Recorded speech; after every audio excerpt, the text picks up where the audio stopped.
In Emigrant, Montana, a village-sized town that has roughly 500 people, resides a large ranch house with a main floor, attic, remodeled into a bedroom, and an ancient basement. It's located just before the Mill Creek Bridge that crosses the Yellowstone River. It is a very large house with acres of land. My grandma and grandpa raised my dad and his sister Aunt Elle and their half-sister there. It was built in the late 1800s or early 1900s, and because it was a massive property with a barn and separate garage as well as multiple chicken coops and field for livestock or crops, naturally a few ranch hands had died on the property before they'd moved in. For an idea of what the house looks like, there's a large main floor consisting of 2 bathrooms, 4 bedrooms, a laundry room, and a huge kitchen. Up the stairs, which is down a lengthy hall from the living room, led up to only one room. I think it used to be an ordinary attic back in the day, but when my dad grew up there, it had already been remodeled into a bedroom. This was my Aunt Elle's bedroom. I've talked to Aunt Elle before about her bad experiences in the house, mostly occurring in her solitary attic. She told me she had suffered from terrible screaming night terrors often, and even as a teenager, refused to sleep up there and instead slept on a mattress in the living room with my grandma. She once described one of her night terrors to me. In her dream, she was being pinned to her bed in the attic, unable to move, surrounded by numerous human-like figures in red robes.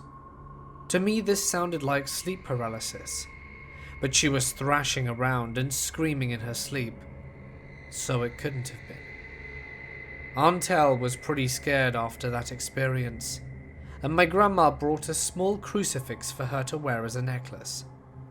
They were somewhat religious, Catholic, and attended a local church, but usually just my Aunt Elle and grandma would go. The rest of the family didn't seem to care about religion.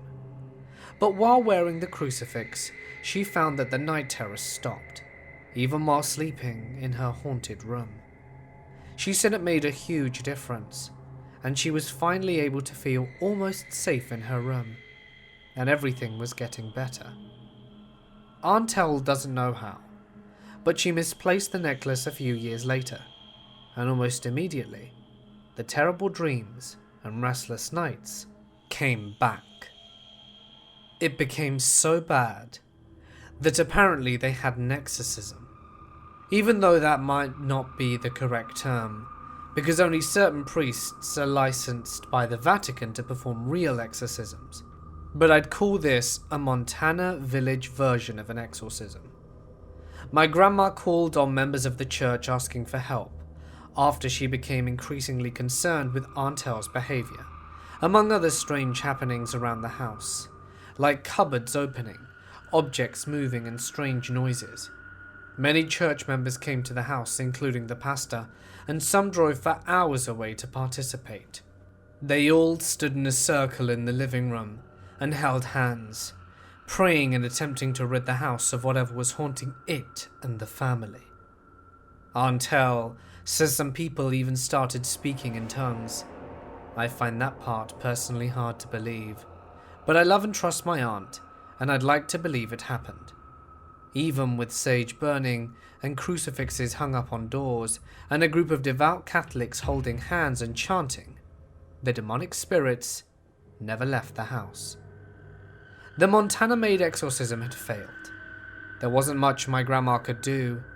They were not allowed to leave the house, so they tried to live with it. Not long after the exorcism of the house, my Aunt Elle remembered her old crucifix working for her, and soon brought another one, almost identical to the first one she wore. Again, the hauntings and odd sleep behaviors calmed down, until they eventually grew up and moved out. The house was kept in the family, but everyone went their separate ways. They might have rented the place out for a while through the late 80s and 90s, I'm not sure why. Fast forward about 15 years, right before I was born, my dad, mum, and older brother, who was only 1 at the time, got permission from the family to rent the house and moved in to run their horse and glass etching business from home. It was a beautiful spot to raise kids, right on the Yellowstone, with so much to entertain us. I was born in 1998 and lived at that house for about 6 years. I only have memories through the ages of 4 to 6 in that house, and my brother was 6 to 8 and has even better memories than I. My parents told us countless stories after we moved out and grew older. We all remember how creepy it felt living there, and we all agreed it was haunted. Once I no longer used a crib, I got my own bed and room. My room was next to the kitchen, but my brother was really far away on the other end of the house. I hated the way my room felt, so I played in my brother's room a lot. The main floor was honestly massive and really sketched out, like a maze almost, especially for a 5-year-old. My parents took the attic room for privacy. My dad told me that shortly after moving in, and while I was too young to know what was happening, the night terrors began. My mum was sleeping in the living room on a futon alone at first most nights, which wasn't out of the ordinary, because my dad would snore so loud that she couldn't sleep through it. She later admitted she couldn't stand the vibe coming from that room anyway. My brother and I always had nightmares. I especially had terrifying ones about the house itself that I will never forget. We rarely slept in our rooms, which is normal for kids of that age, and eventually it got to the point where every night we slept by our mum on the futon. Our own rooms gave us the creeps, and our parents knew it and never once questioned it. I know my brother and I were not scared to sleep alone, just scared to sleep alone in that house. The whole property gave off a creepy feeling, but we just felt safest together. My dad still slept there alone, in the same attic where his sister had experienced a repetitive demonic presence 20 years prior. I know he remembers living in that house as a kid, so I'll never understand why he stayed in that room. Most nights, he would get night terrors and scream so loud we could hear it downstairs, down the hall, and in the living room. I could tell it scared my mum too, although she handled it well. He would scream bloody murder until my mum would go into the attic to wake him up. This became a routine thing, but never once got less freaky. He suffered from extreme insomnia at that house, being too scared to fall asleep, or just couldn't sleep. I remember my dad looking like a zombie to me during the time, probably from being so restless and working a lot. He didn't take on the whole religion thing as a kid, and never turned to the church for help. Talking to him later on, however, he admits it was very haunted. His night terrors usually involved my brother, mum, or myself getting murdered. He spared me the details most of the time, and didn't ever feel comfortable speaking about it. My mum, who was an atheist, although was also raised Catholic, had her sand blasting machine set up in the creaky, leaky basement that had stairs down from the kitchen, and a cellar door outside leading to it as well. The concrete staircase spiraled down and was pretty steep. The basement itself was riddled with mice, and I think we even found a feral cat with babies down there. It honestly looked like an old, damp torture chamber, with terrible lighting and mold everywhere. My mother spent countless hours in that basement, putting designs into glassware and tiles to sell so that she could help my dad support us. She told me she always had terrible feelings from being down there alone, and hated working in the dim light. Often, she would open the cellar door to let light in, but she hardly let my brother and I keep her company down there while she was working. Around 2004, we moved out, and the family sold the whole riverfront property for roughly $1 million to some rich guy who wanted to rent the rooms out for fishermen. Last I checked though, It has since been sold or rented out to some hippies who raise goats. I drove by it last week, and you can see through the giant glass windows that she has the rooms illuminated with red lights for some reason. My mum began having sleep paralysis at the house, but doesn't get it much anymore. My parents divorced in 2014, and she is now engaged to someone else, about to be happily married this March. My dad's night terrors continued for years after we moved, but eventually they stopped. His insomnia never went away though, and he was restless until the day he passed away. It was last weekend, at the young age of 50.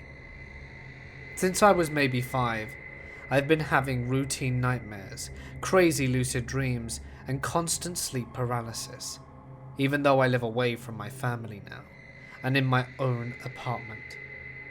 I have had a handful of petrifying paranormal experiences with my boyfriend. My brother is 23 now, and takes care of my grandma in the apartment my dad died in. He hasn't had nightmares like he used to, I think. We don't talk about that much anymore, but we are both busy people. My cousin, Aunt Elle's daughter, recently told me she also suffers from sleep paralysis and oddly frightening dreams, although she never lived in the ranch house. They did come a lot when we lived down there, so she has spent time in the house. We're both 20 years old now, and we don't talk much nowadays, but we always felt a stronger relationship than the other cousins did, because we look identical and sound alike. None of her brothers or sisters ever had any problems like that. It's currently 5:20 AM, and I'm telling this story because Aunt Elle called me about an hour ago. This was out of character for her, because she has a normal 9-to-5 job, and thus a normal sleep schedule. She doesn't work tomorrow, but still is a little strange. She called me to tell me that she found her original crucifix, which she swore she'd lost 30 years ago in that house. She gave it to her daughter and told her to wear it, as Jesus is supposed to protect you from demonic presence. She also decided to give me her second crucifix, hoping it protect me from whatever invisible presence might be around me. I plan on never taking it off, as she really wants me to have this. Please understand that I know millions of people experience sleep paralysis and nightmares every day, and they aren't demonic. Even though they feel that way, scientists can somehow logically explain why these things happen to us in our sleep, with science. However, I don't feel like my family's experience can be completely explained. I was raised without a god to pray to, and have never been religious. In fact, doubting the presence of a higher power. Last Sunday, when my dad passed away, happened to be one of the gloomiest winter days. Once his soul let go and left his body, the sun came out from behind the dark clouds. I can feel for certain he's not far away. He's in the beautiful, clear sunsets that happen every night this week. In my thoughts, and also forever in my heart. It could just be a coincidence, or a silly way to cope, but I suddenly have no doubt he is watching over my family and I. Everything recalled by me and my family members is true. None of it is fabricated, and I didn't exaggerate any details. But keep in mind I was very young when I lived there, and it's totally possible that my mind may have misinterpreted some events. My dad's night terrors were scary as hell, no matter what age I was. I missed that house oddly though.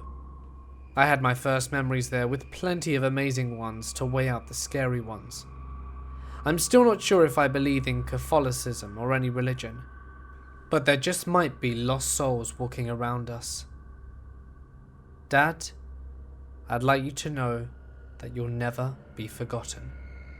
Rest in peace. This happened about 30 years ago. I was the ripe age of 23 and ready to move out of my parents' house for the first time. My parents had been saving some money in order to give to me for when I wanted to move out, in order to put forward that money for a house. That, coupled with my grandmother's recent death, meant that I had accumulated quite a sum in order to try purchasing my first home. This was a while back when homes were cheaper, and it wasn't anything fancy. I knew I wouldn't be able to afford anything fancy, but I was happy with the idea that I would have my own space for the first time in my life. Whilst looking for places to live, did a friend tell me that he had an uncle that was selling a small rundown house with accompanying land at an extremely reasonable price. I jumped at the opportunity, had a look around, and even though it had clearly been neglected and was most definitely a fixer-upper, I thought to myself that I could move in pretty quickly and do it up as I lived there. That was a mistake, but I didn't know that until now.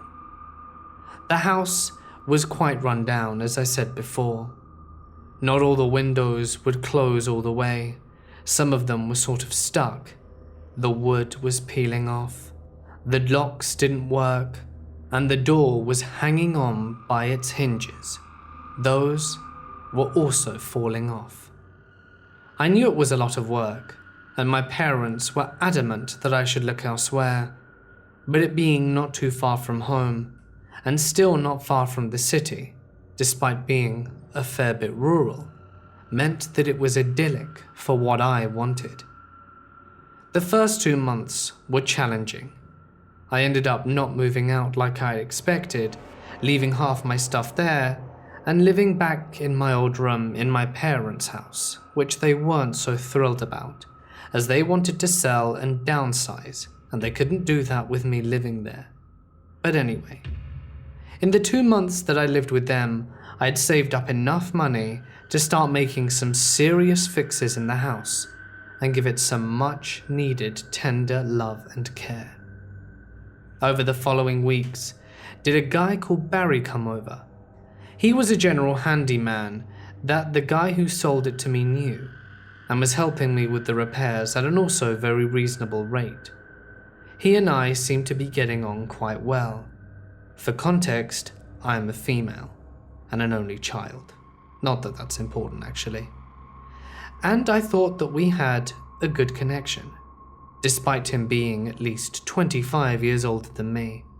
But I saw him like a nice, protective, fatherly figure, in a sort of way.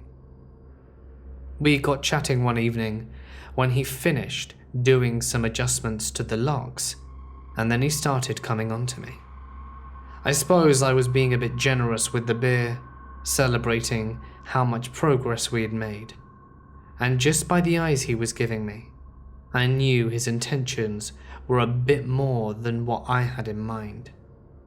I had to shut him down some way, so I just told him there and then that I had a boyfriend, kind of slipping it into the conversation.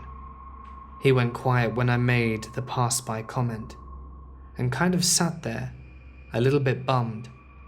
I guess with him being a bit drunk, he was showing his emotions a fair bit more. Sitting there, gloomy, he stood up, wobbled, and said he needed to pee. Walked out the house, and didn't come back that night. We spoke over the phone the next day, and I think, judging by his chipper expression, he had forgotten what had transpired last night. I was hoping he'd forgotten that he'd made that pass in the confidence of being drunk, and hopefully, with me not offering any more alcohol, that situation should be avoided in future. During the next few weeks, he came round as scheduled, helped me out, and everything was as it was. I was happy. The house was coming along fantastically, and he was just making some adjustments to the attic, which was somewhere I still didn't really want to go. You see, there were still some boxes up there that belonged to the people who lived here before, and although this was now my house, I didn't feel super comfortable going through people's things, especially as from what I know, they were dead and didn't have any relatives to hand this stuff over to. He was just changing the locks as they had fallen through and the attic door was just swinging wildly in the ceiling. The story really begins now. Now that you have the background, of course, you'll understand why everything that took place did. So all the building works were finished, my house was looking good, and anything else that needed to be done, I was confident I could finish myself, or just didn't have enough money to put into yet.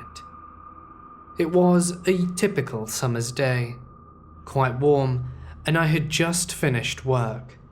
I came home, had a shower, and sat myself on the sofa, ready to watch TV and eat dinner on a little tray. As I was munching down my food, did I hear a noise above my head? It sounded like footfalls in the attic.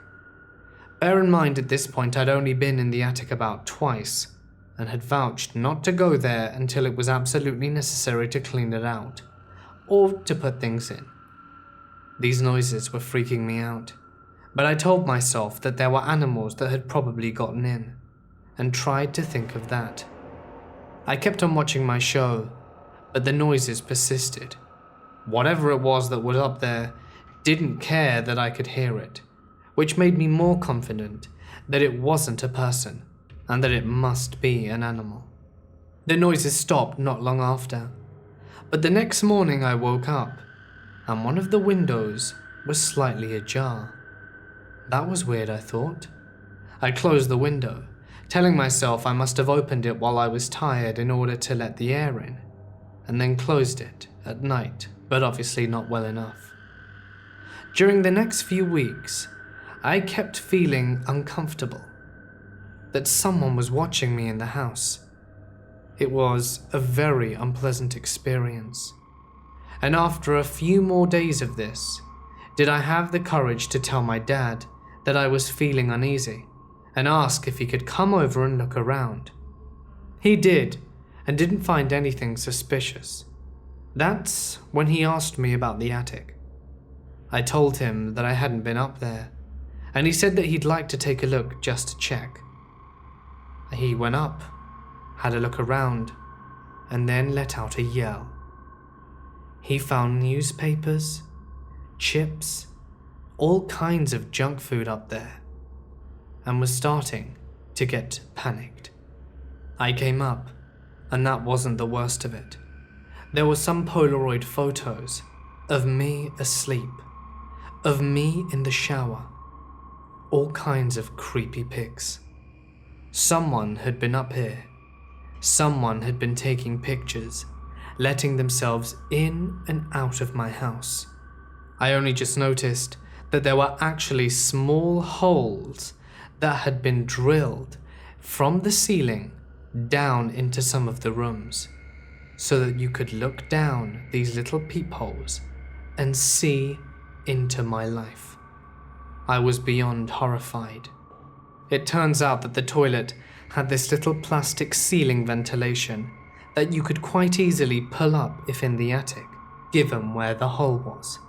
That's how whoever this was had gotten pictures of me in the shower, as I didn't have a curtain, I just had glass. I was so horrified. I took the pictures off my dad because we had to contact the police. After a lot of back and forth, they asked me who had access to the house, and I said no one, that I'd only just purchased it and that I'd recently done a renovation.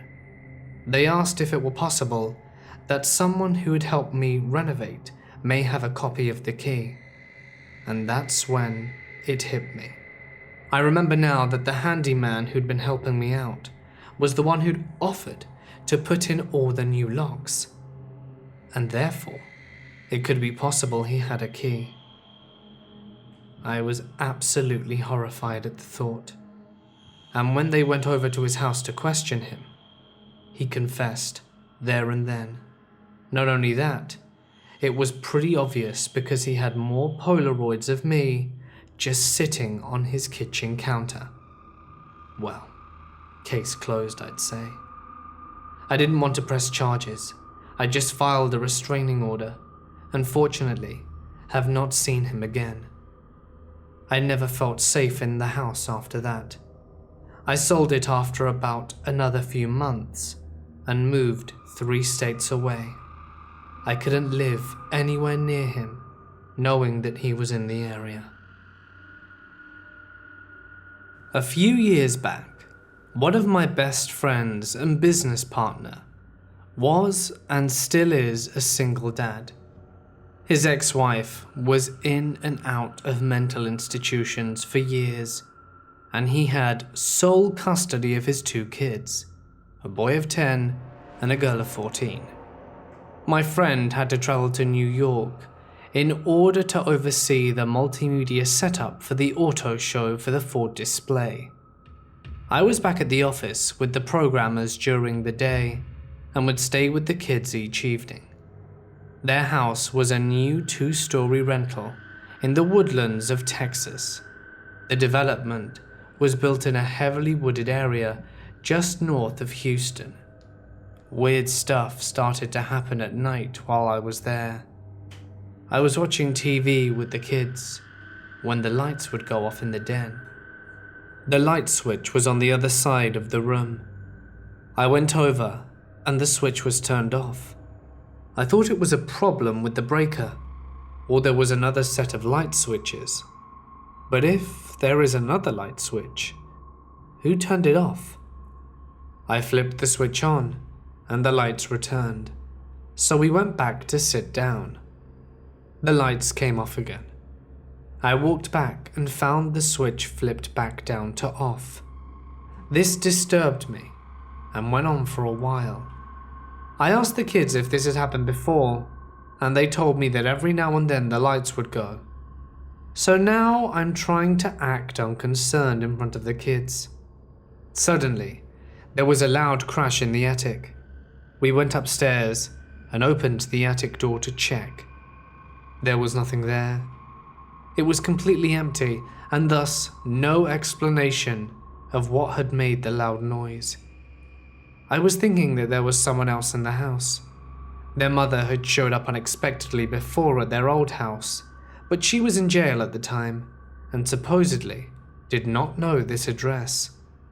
Things quieted down, and it was eventually time to go to bed. I let the family Labrador check all the doors and made sure they were locked, then went up to the guest bedroom, which was between the kids' bedrooms. I left my door cracked, and I had just turned the bedside lamp off, and as I was lying down, I saw the silhouette of a boy crouched between the cable box and VCR lights on the other side of the room.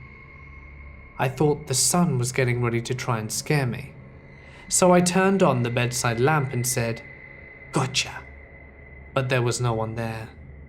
Then there was another loud crash in the attic. This woke up the kids, and now they were scared. We then heard a door slam downstairs. I told them it was a new house thing, and that noises happen, and told them I would sleep in the daybed out in the hallway. I made my rounds again, and we all went back to sleep. When I woke up next morning, the kids and the dog were all asleep on the floor next to my bed, and I still had 4 more nights to go. I had to go to work that day, and when I got back to the house it was getting dark. The wind was starting to pick up, and all of the tree limbs were swaying. There was thunder in the distance, however the kids seemed fine. I helped them with their homework, made dinner. Nope, we weren't going to McDonald's again, and we were all finally ready to settle down and watch TV. The storm was worsening, and there was more thunder and lightning. The den in the house was huge, with large floor-to-ceiling windows, and the walls went all the way to the rafters.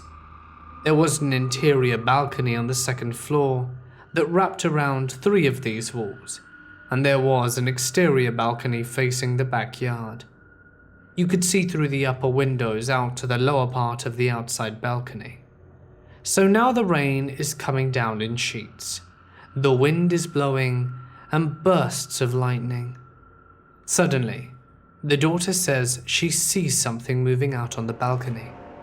I look up, and it looks like a pair of legs in dark pants scurrying past one of the windows. So I'm thinking, do I get the gun out of the master bedroom? But that opens up a whole new can of worms, so I run back up the stairs from the kitchen to the second floor hallway, and out through the balcony door.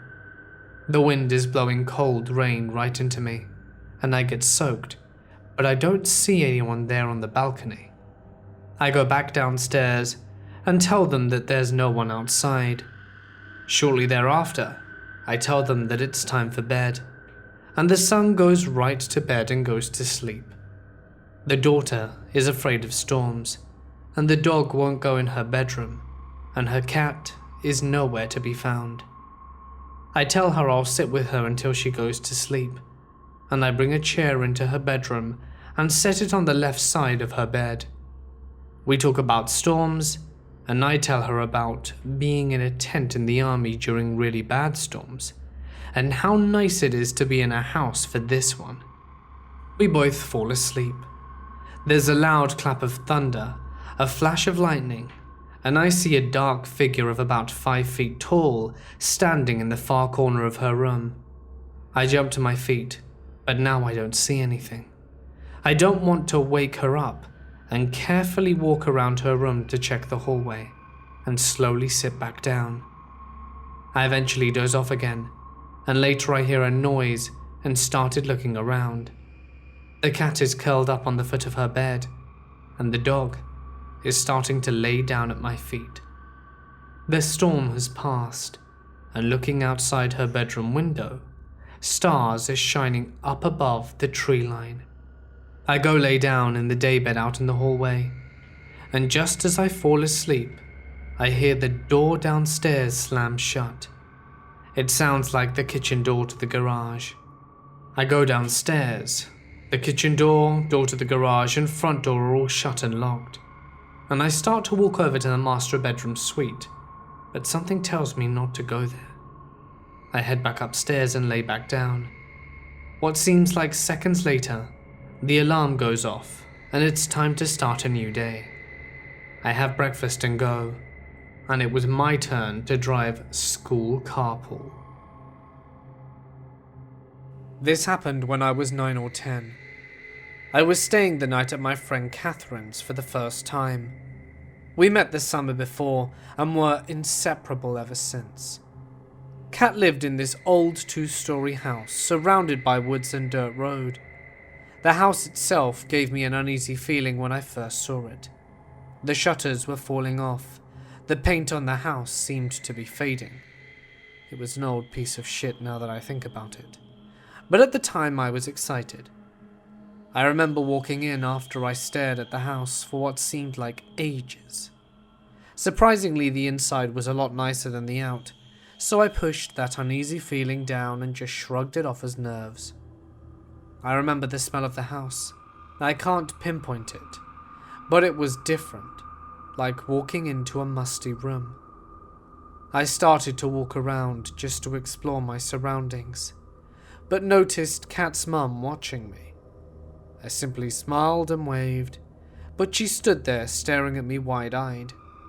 I'd never met her before, but why was she staring at me like that? Suddenly, Kat flew around the corner and tackled me, and we both fell and started to giggle. I noticed Kat's mum out of the corner of my eye, start to turn around and walk off, and she was gone, just like that. Fast forward a few hours, Kat and I are lying on a beanbag in her room watching Children of the Corn, which, by the way, was one of my favourite movies at the time. I grew up watching horror movies, mostly Stephen King movies or any other movies my mum was watching at the time. Not her decision, mine, because I love the feeling of a good horror movie. She felt the same way, and that's why we clicked so much. So we were sitting there, watching this movie, and suddenly the door opposite us slams closed. We both jumped, giggled, and brushed it off, because we're kids. Until the second time, when it creaked open and slammed again. Not even seconds after the first time now. So now I'm sitting there, staring at this door, trying to figure out how the hell it's opening and closing alone. In the midst of all of that, The only other person in the house is her mum, which I figured out earlier was just a tad bit creepy. "You think it's just your mum?" I asked her, but she shook her head. "You sure?" I asked. I asked again, but she said something that gave me chills, and still gives me chills just telling this story. "My mum isn't home. It's just you and me, silly." I just stare at her for a while. She's staring at me, trying to wrap my head around what she just said. Who leaves their 9-year-old home alone with a friend in a 2-story house? "Where is your mum?" I asked her. "She's at work."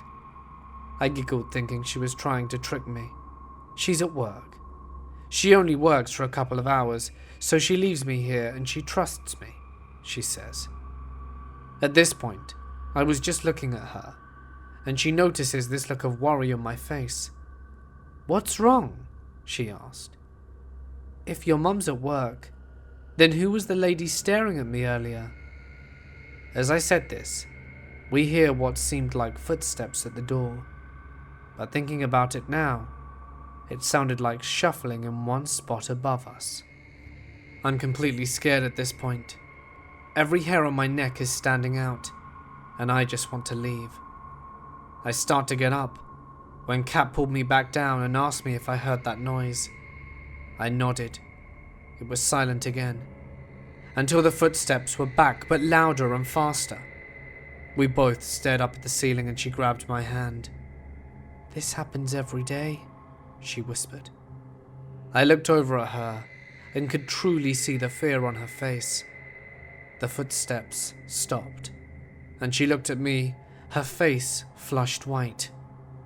"Is there an attic?" I asked. She pointed up towards the ceiling. "Well, maybe it's just squirrels or birds," I kept thinking over and over. You ever notice when you're really quiet? That's when you can hear most things around you.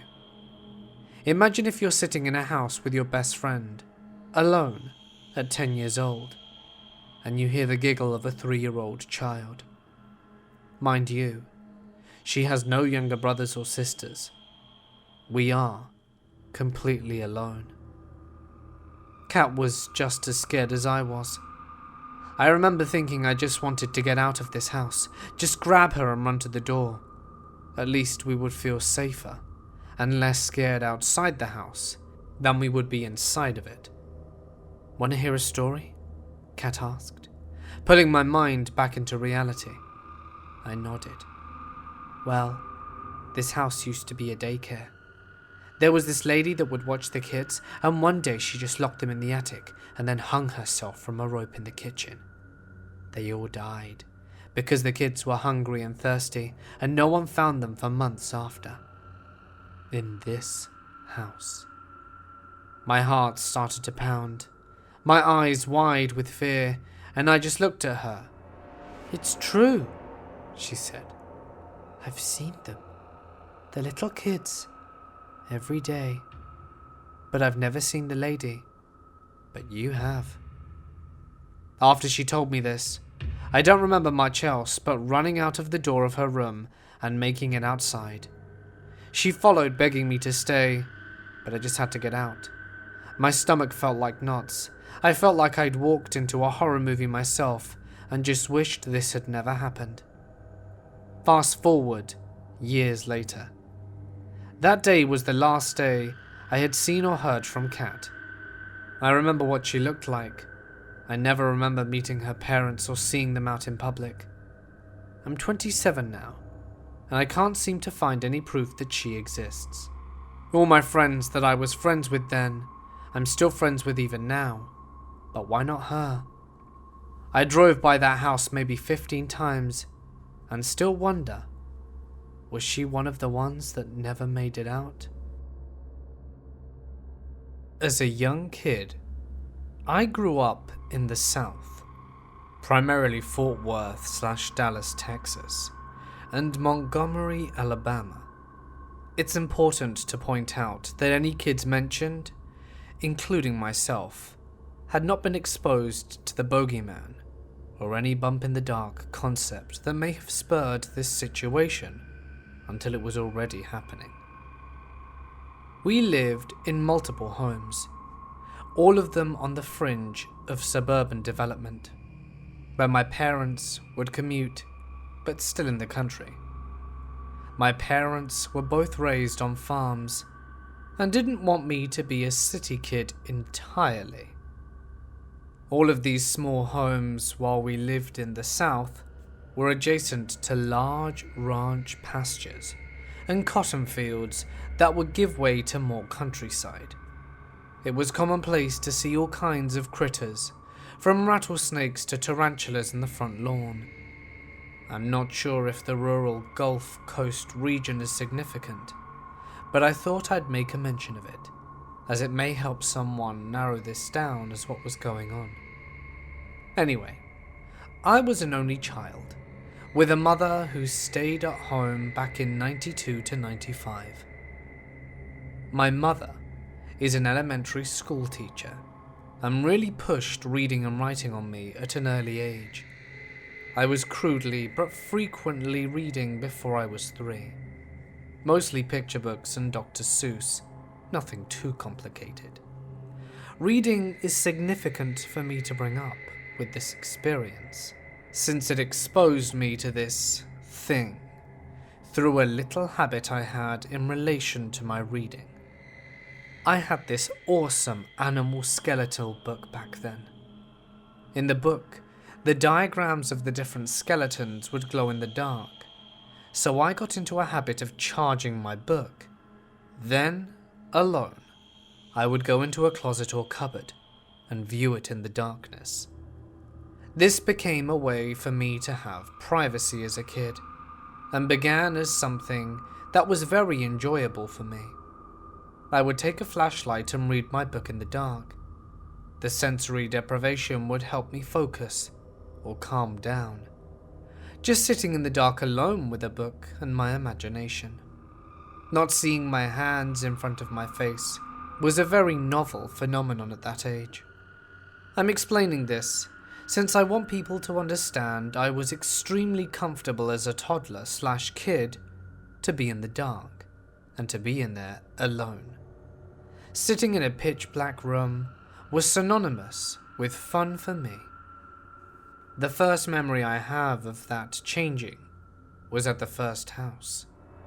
It was 2 bedrooms, 1 bath, with a porch next to a lake.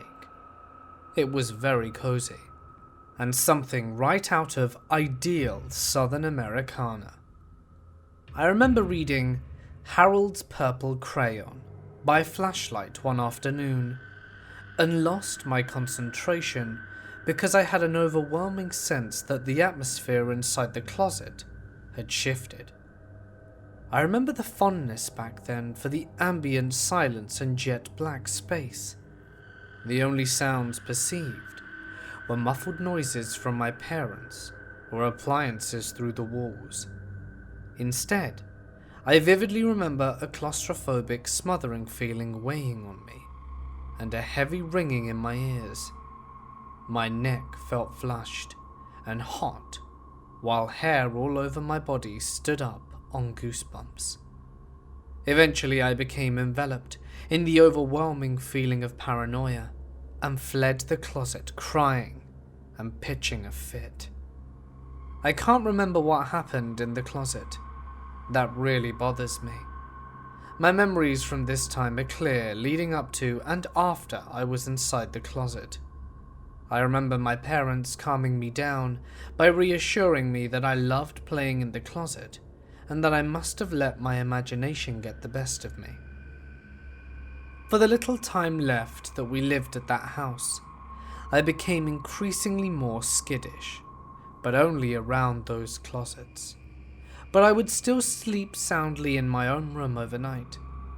I suspect because I had no concept of any creepy, what goes bump in the night type of ideas quite yet. Fortunately, we didn't spend much more time at the house before moving to another one across town, still in Fort Worth.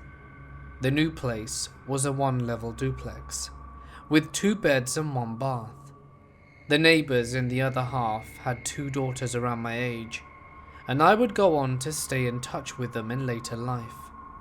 I remember specifically asking these girls about any funny business they might be aware of, to reassure myself that I had nothing to worry about.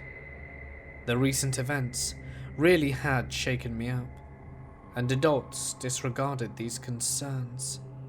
So better to ask kids my own age. The 2 of them were absolutely ignorant of anything I was suggesting. Not that they could really assure me of anything, being that they weren't even in grade school, but I felt assured nonetheless. My heart caved in when I got the bedroom with the closet that had access to the attic that same day. Why my parents did that to me when I was on edge is still beyond me today. I guess they thought it was an opportunity for me to overcome my fears. Parents have done worse things in the name of a child's development, I suppose. My father tried helping with my anxieties by inspecting the attic with me present when I objected to the room. It didn't help, because for the next year we lived there, I would only sleep in that room 2 times. The first night is again a repressed/hazy memory. I just remember being traumatized by waking from a nightmare and seeing the closet door opening, running out of the room hysterical, and then sleeping with my parents. For the preceding year, trying to fall asleep in that room was a test in enduring extreme terror, like holding a hand over a candle flame until the pain became too much to bear, and instinct pulls your palm away. I would try to hold out in the room, because my parents thought I was just going through a phase. Telling them the closet door was opening on its own didn't matter. Hearing the type of thing from a 3-year-old isn't cause for concern. Each night, the house would lull to sleep while I stared terrified of this door, and once one of my parents began to snore, the door would start to open. After this went on for a week, my dad slept in my bed with me, and that was the first time I made it through a night. It was still stressful though, as my dad insisted we should watch the closet door until I passed out. I did, and woke up for the first time in my father's embrace feeling safe. To my parents' credit, they didn't get upset or force me to sleep in the room even after this. They simply made a bed on the floor beside their own that I would occupy each and every night. I'm sure my constant sleeping there was why I didn't get a sibling sooner. The second time I slept in the room was when my dad's side of the family visited. 3 of my cousins and I all crashed in the room. Even with company over though, I never let my guard down. During the daytime, if I spent any time in the room, I would face the closet. The reason for this habit was I was in the room playing with my stuffed animals one day, with my back to the closet, alone. That day, I heard the doorknob open, and when I looked to see where the noise came from, the door was cracked and shut itself as soon as I looked into the darkness inside. This thoroughly scared the shit out of me, and I had my parents inspect the closet to no avail. I had thought I was safe during the day, and had come to terms with whatever it was. It didn't care about waiting until night to take me. I remember around then seeing a National Geographic for the first time, and likening my own situation to being hunted in the savannah with an antelope. My parents thought nothing of me explaining my situation like this. They only thought I was being clever, and were proud that I had such an imagination. I became more paranoid and jumpy as a consequence, and was always high-strung inside the house. I would always be within arm's reach of my parents. I remember sprinting to back and forth between them when they were in different parts of the house. At 3 and 4 years old, I believed that I was playing cat and mouse for my life, every night having my heart in my throat as I escaped to my parents' room and never having them believe me. The first people to believe me, though, were 2 sons of a family my parents knew through my father's job. I had stopped closet reading altogether at the duplex by this time. The only way I interacted with the closet, or the bedroom, was when company was over after a few months. These 2 boys were over for a playdate during the middle of the week. Their ages were 4 and 5, and they constantly quarreled over toys and getting their own way. They wrestled and hit one another, and it just became par for the coarse behavior with them. They were typical young brothers, and we had many adventures together with the neighbor girls, kicking over fire ant hills and jumping on backyard trampolines. That day, though, we were playing in my room, and they began questioning why I didn't want to get puzzles out of the closet or go near it. I explained myself, and the older brother thought I was making it up to scare them. This resulted in them daring each other to sit by the closet with the lights out, until one chickened out. Nothing happened, and eventually they even had me convinced I was imagining things. I still can't believe how dumb I was letting my guard down, but I wanted to believe so badly that all the times I watched the door open, that it was just my imagination. We all sat inside the closet with the door shut and lights off. The older brother was making fun of me for how silly I was, and I was just trying to laugh it off, all in jet black darkness. I remember finally sitting and relaxing, and was remembering how much I enjoyed not being afraid of the dark. We all sat there and took it in. It wasn't bad, and I was finally hopeful that it really was a phase. They then began to fight. One accused the other of pinching him, and the other denied it.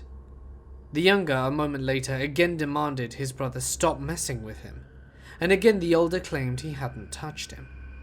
They both began to tell me that they weren't falling for my prank, and I denied touching anyone. The 3 of us all began squabbling, until the younger brother yelped, then in a panic, opened the closet door to get out. The 3 of us, all scared, confused, and not to be left alone in the closet, ran from the bedroom into the kitchen, all of us feeling like we were being chased. The younger brother had a long scratch along his forearm and was bleeding. The cut wasn't deep, but enough to draw a trickle of blood, as if a cat had scratched him with a single large claw. Neither myself or his brother had any trace of blood on us, and my mum was confused and upset, trying to piece it together. She tried to get us to explain what happened, but we were all more afraid of being in the house than articulating the events. She eventually told us to go out into the driveway, and we did our best to explain it to her once we'd all calmed down.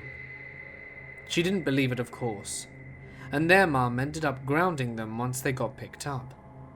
The scariest thing I remember was my mum checking the room and finding nothing, except that the closet door was closed, and we 3 knew that none of us had shut it during our escape. Eventually I saw the brothers again, and they said they were experiencing something now, because they were terrified of their home basement. They said they used to play downstairs in a guest bedroom before the event at my house, but now they were too shaken up. I believed the 2 of them. The 2 of them both looked tired and fearful, compared to the troublemakers they were before. The girls next door also began to have problems. I remember distinctly a night I escaped my room to my parents and felt it was a closer call than normal. As I was relaxing in my pre-made bed on the floor, I was interrupted when through the wall next door, the two girls began screaming. This woke up my parents, and my father even went next door to see if there was something wrong, because the commotion made him think there was a break-in. Later, the girls revealed that one had gotten up in the night to use the bathroom. The other, in their shared bedroom, had something try and pull her out of her bed by her hair. For the rest of the summer, this kind of thing went on. I constantly had the feeling of being a hunted animal in my house, and would sleep with my parents. The neighbor girls and I were sleep deprived, and I remember getting badly sunburnt from falling asleep on a trampoline in the backyard, because I was too afraid to rest. At the end of summer, my parents decided that we were moving to Alabama. The last night of the move, my mum finally became a believer to whatever was after me. The floor plan of the duplex was a kitchen/living room in the front of the house, with a single long hallway leading from it to my parents' bedroom at the back. During the last night, my parents were packing up their bedroom into boxes and walking back and forth between the U-Haul parked in the driveway. I had the sense that the thing after me understood that this was the last night to get me. I mentioned I would follow my parents closely. Well, that night, I was clinging to my mum's leg. I would follow her from the bedroom to the U-Haul and back. As we passed by my room, the hallway door to my room was open, and you could view the closet door from the hall. Each time I passed by, I would witness the door opening and then quickly shutting as soon as I looked into the room. I nearly fainted from the stress of seeing this every time we passed by to deliver a box, and my parents were pretty stressed after a year of me being distraught. They were almost done packing up their bedroom, and later that evening, my mum was in their bedroom alone. I had decided to stay in the living room near the front door, and my father was organizing boxes in the U-Haul. From the living room, I could see my mother down the hall in her room. She at one point asked me why I wasn't helping her, and suggested I come to her and help her fold clothes since she was almost finished. I refused, and in an attempt to assure me that there was nothing to fear, she walked over to my bedroom hallway door, as if to say, "Look in," and say, "See? Nothing here." Instead, my mom walked to my bedroom door and froze. I heard the closet door in my room slam shut, and my mum screamed and ran over to me and scooped me up. She ran with me to my father and told him that we had to leave. I remember crying and being mentally exhausted, as this just confirmed the madness wasn't over, and even my mother was distressed over it. My parents argued, but my dad gave in. He lets my mum take me and herself to a Super 8 for the night, while he finishes packing. My mum spent that night clutching me with all the lights and TV on in the hotel room. I woke up the next morning tucked into a bed and assumed that she never fell asleep that night. I remember telling her I told her so. She gave me a worried look and just stroked my face and hugged me. She never has admitted to anything about that night. She just leaves it as she didn't like the house and can't remember much else. My dad also hasn't spoken about what happened after we left that night. He told me later that he just finished packing and slept in the U-Haul. I would say that after we moved to Alabama for the next 2 years, and eventually up to North after, things improved. The haunted home we left behind imprinted on me some trauma and paranoia that still lingers with me now as an adult. I've stayed in touch with the two girls next door and learnt that they moved out shortly after us.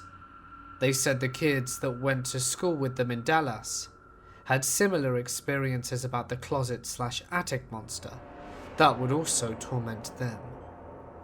I personally from time to time research what it might have been, but always conclude that it was better to leave it be. Until now, I figured someone could help here. I just had a daughter whom I would like to prevent and protect from going through the same crap, as she is only a few months old right now. I don't know what to do. My childhood experience has really made me afraid that there is something out there that tries to hurt and take young children that isn't easily explained. Unexplained things have happened to me all my life, and boy howdy do I have a lot of experiences to share. This all happened in my childhood home, which we sold 4 years ago in the Griffith Park area of LA. My grandparents had moved in with my mum about 6 years ago. My grandpa passed away before I was born, and my grandma didn't want to live alone, so she gave the house to my mum with the condition that she was to live in the duplex, and my mum can raise her family in the main house. It was a 2-story house built in the late 60s, with a duplex that was attached by a door, just to the left of the front door, our side of the house. The main house was big, and the duplex was small, but it was an entire apartment. This is where my grandma lived for the entirety of my childhood years. Our side of the house, or so I was told, was a holistic doctor's office a few years before my grandparents moved in.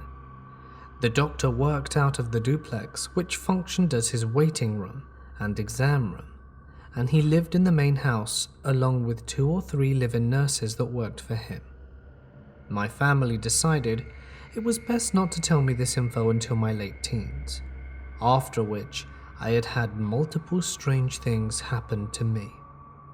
I'd say my first experience in the house happened when my dad decided to seal off a hallway that connected the master bedroom to a smaller bedroom on the opposite side of the house. My mum wanted to make the 2 rooms separate, so my dad put walls up on either side of the hall, making closets for each room, and essentially creating a big, empty, sealed-off hallway in between. The other room was my room, but I hated it. For years before I realized I was a magnet for paranormal activity. I thought I was just full of anxiety, because sleeping in that room always filled me with fear when I was alone. I remember feeling like someone was going to come up the stairs while I was sleeping and hurt me. I often slept under the bed with a wall of pillows barricading myself in. My parents would just brush me off, chalking it up to too many scary movies with my older sisters. Being in that room always felt weird, but being near the closet, or worse yet, having my back to it, filled me with a strange urgency to get away, or face what was behind me. On the wall that was created by my dad's renovation, we hung this painting of a cat that my grandfather sent me for my birthday. One night, while I was asleep on the bed, which was my first mistake, the painting fell off the wall. I jumped up and looked into the closet just as my dad burst through the door, about to yell at me for breaking something, when he saw me standing there wide-eyed and practically hyperventilating. He looked into the closet. The painting hadn't fallen off the wall. Instead, the glass had shattered out of the frame on its own. And it didn't just shatter, it exploded. There was glass all the way to the door of the closet, which was about 5 feet deep. He told me it was just the temperature of the house changing so drastically that it shattered the glass. We cleaned it up as best we could at 2 a.m. and went back to sleep. Needless to say, I stayed up until sunrise and slept in the living room once the house was awake and I had people around me. After that, late at night, I would often hear someone walking around downstairs, but never said anything, because I always thought it was my dad who had bad insomnia. A few years later, when both my sisters had moved out and my brother took the good room with the balcony, I moved into his old room directly across from our parents' room. This room had a huge floor-to-ceiling built-in bookshelf and a little closet with a 4x4 square hatch to go up into the attic inside. Yeah, that little square hatch and I were not cool. I was around 13 when I moved into this room, and the closet most definitely turned into nightmare fuel. My dad had removed the door because he figured out my magic trick to lean my room and replace the door with an old sheet on a curtain rod. I would often come home from school or wherever, and the attic hatch would be open. Not wide open, but the piece of wood that laid over the hatch would have been slid over about half an inch. My family is very matter-of-fact and stoic, so there's no way they were trying to prank me. Because 1, I never told anyone about my fear of the attic, and 2, we never did any of that stuff. As much as I wanted to be that close, this didn't stop me from asking though. I made sure that it was no one in my family, and this persisted for 2 years. Here's where I lost it. This is the point where I had had enough. I was standing in front of said closet with my dog, Duke. He was a very protective Springer Spaniel that I got for my 9th birthday. My back was to the closet door, or curtain, and I was petting Duke, and I felt something brush the back of my leg, and looked down to my ankle. It was the curtain moving back, as if there was a strong breeze. Duke whined, and I felt a hand on the back of my leg through the curtain. It felt like my leg was pushed forward.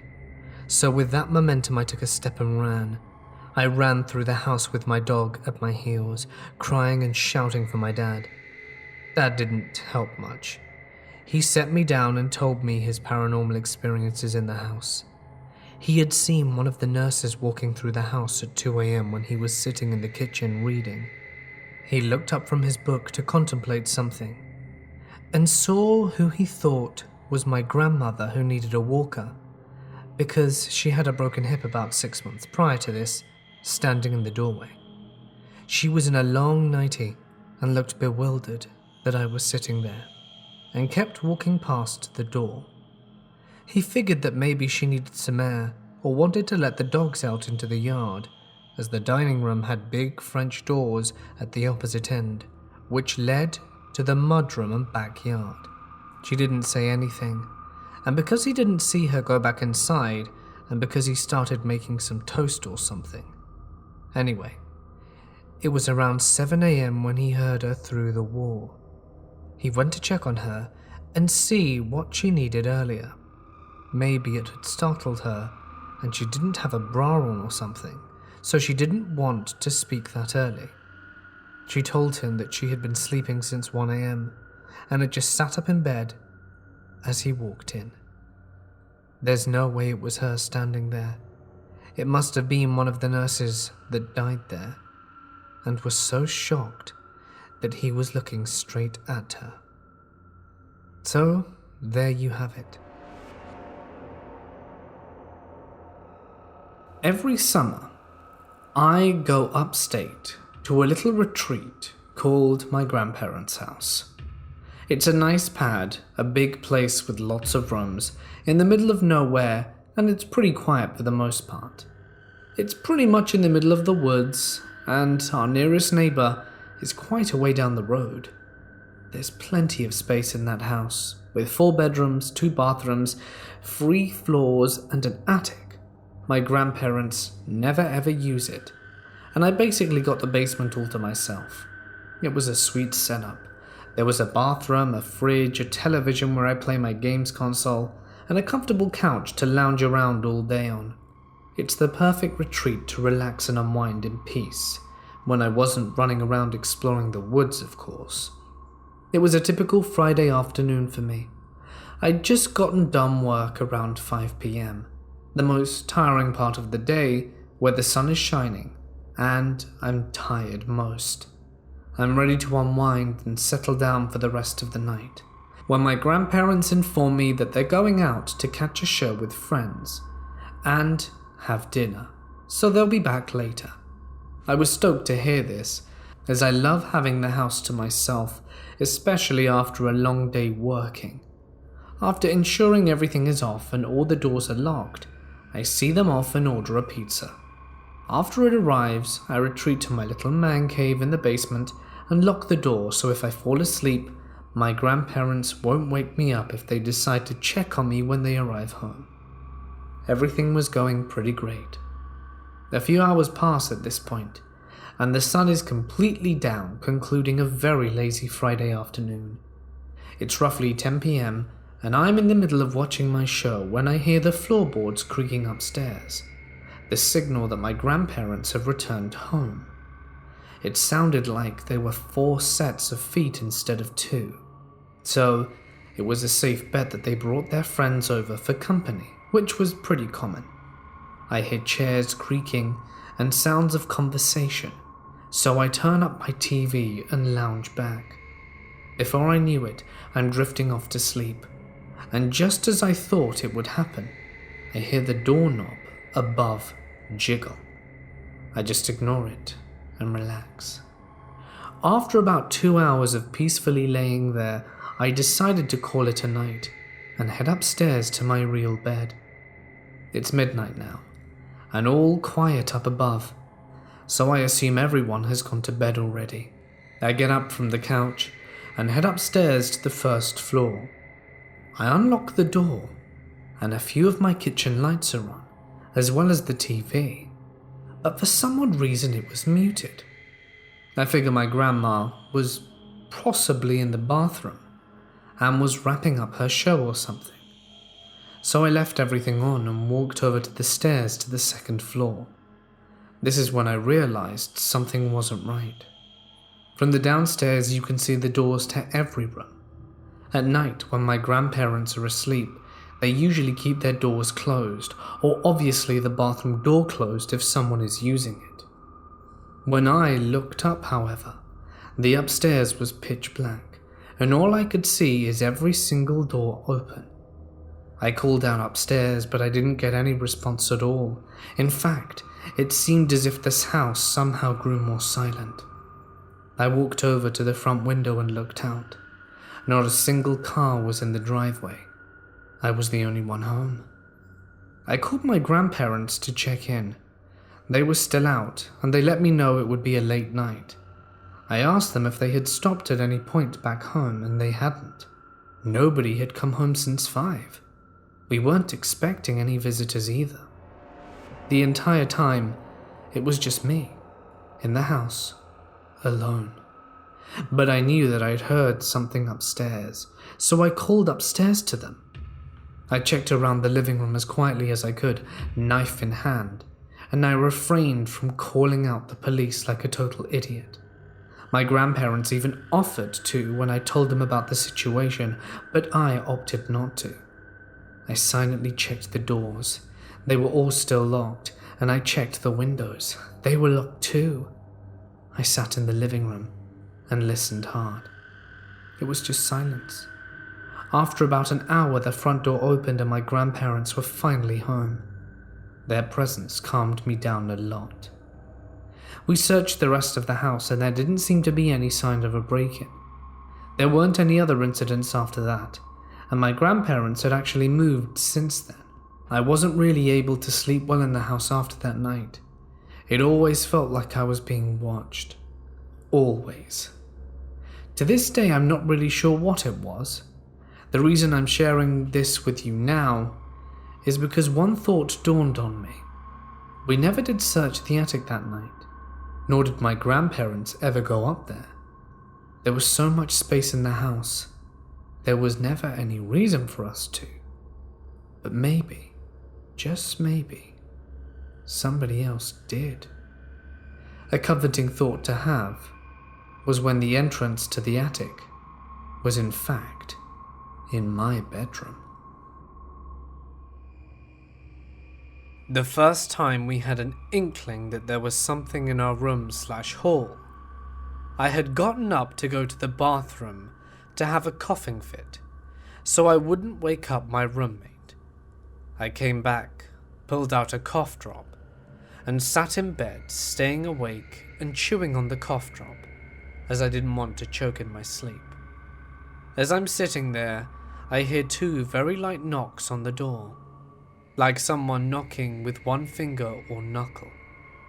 Immediately after the knocks, I hear someone whisper, "Let me in." I look over to my bed to see if I can see any shadows out the hall from under the crack in the door, but I didn't see anything. I heard 2 more light knocks and then nothing. I thought maybe a hallmate had gotten locked out of their room and didn't wake their roommate. But when I asked my friends in the hall the next day, they had no idea and said they'd rather wake up their own roommates than someone else. The next time, about a month later, I got a little cocky, and some friends and I went up to the attics to see if we could look inside.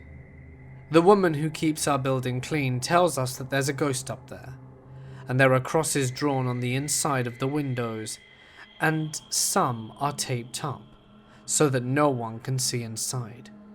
So of course, being the dumb white people we are, we go upstairs and have a look. We didn't see anything, but being up there made the hair on the back of our necks stand on end.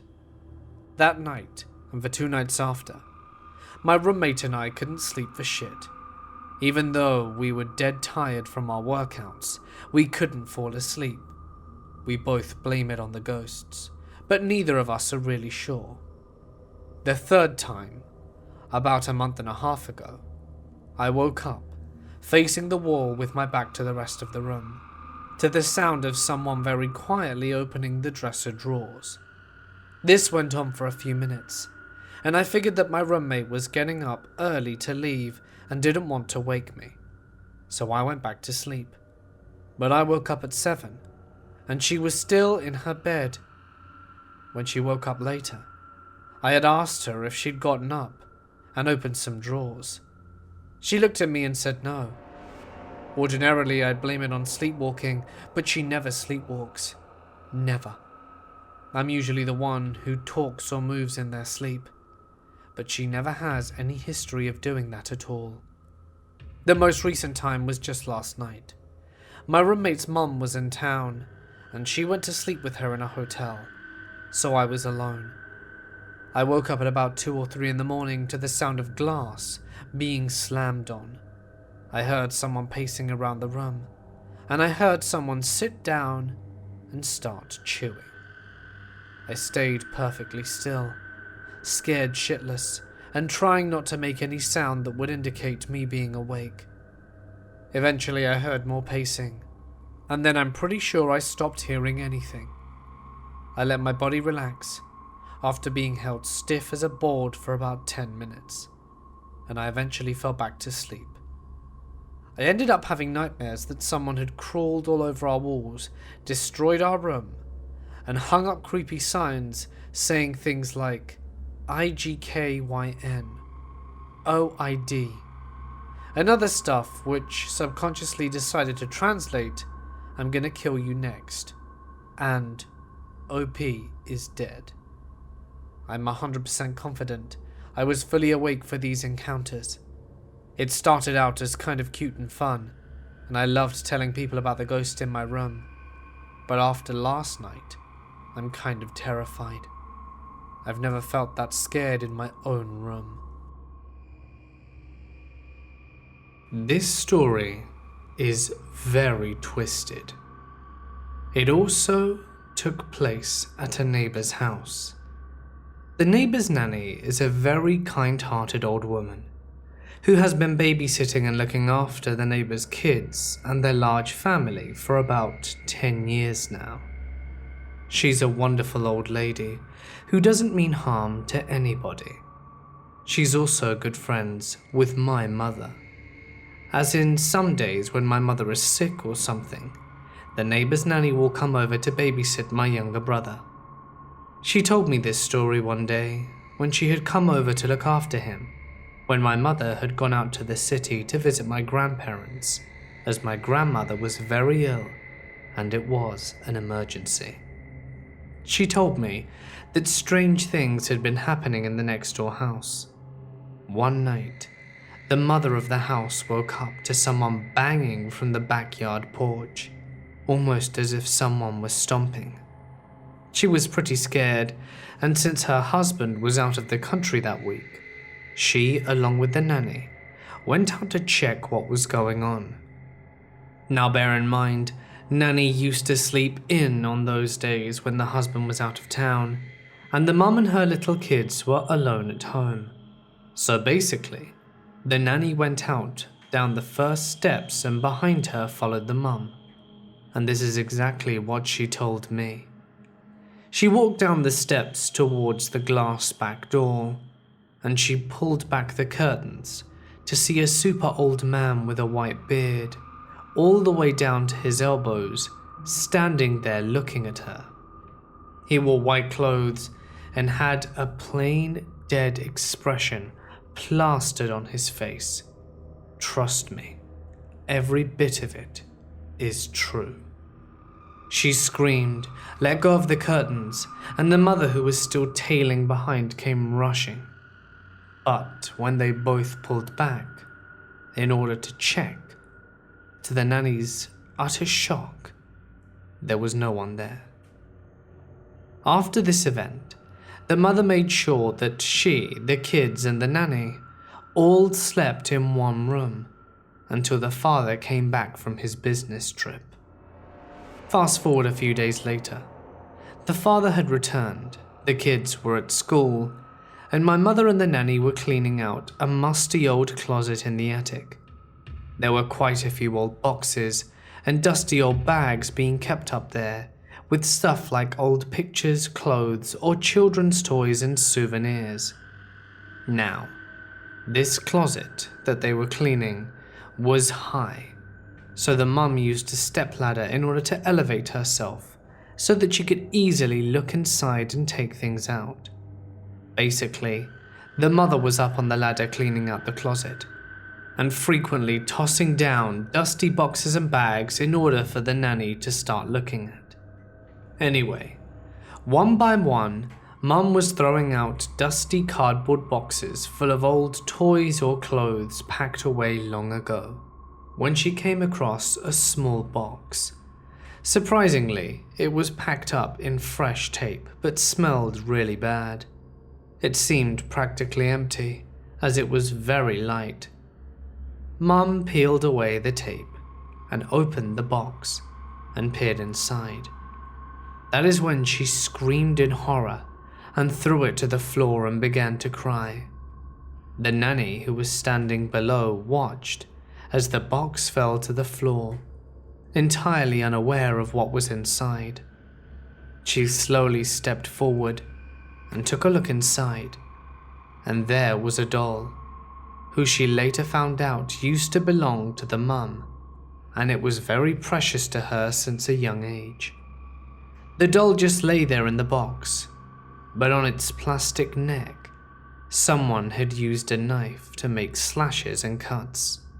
Now, since it was made of plastic, it was very obvious that someone had not tried to cut the doll's head, but simply made deep slashes on its neck. The most shocking part was that the doll was packed away about 15 years ago in the box by the mum.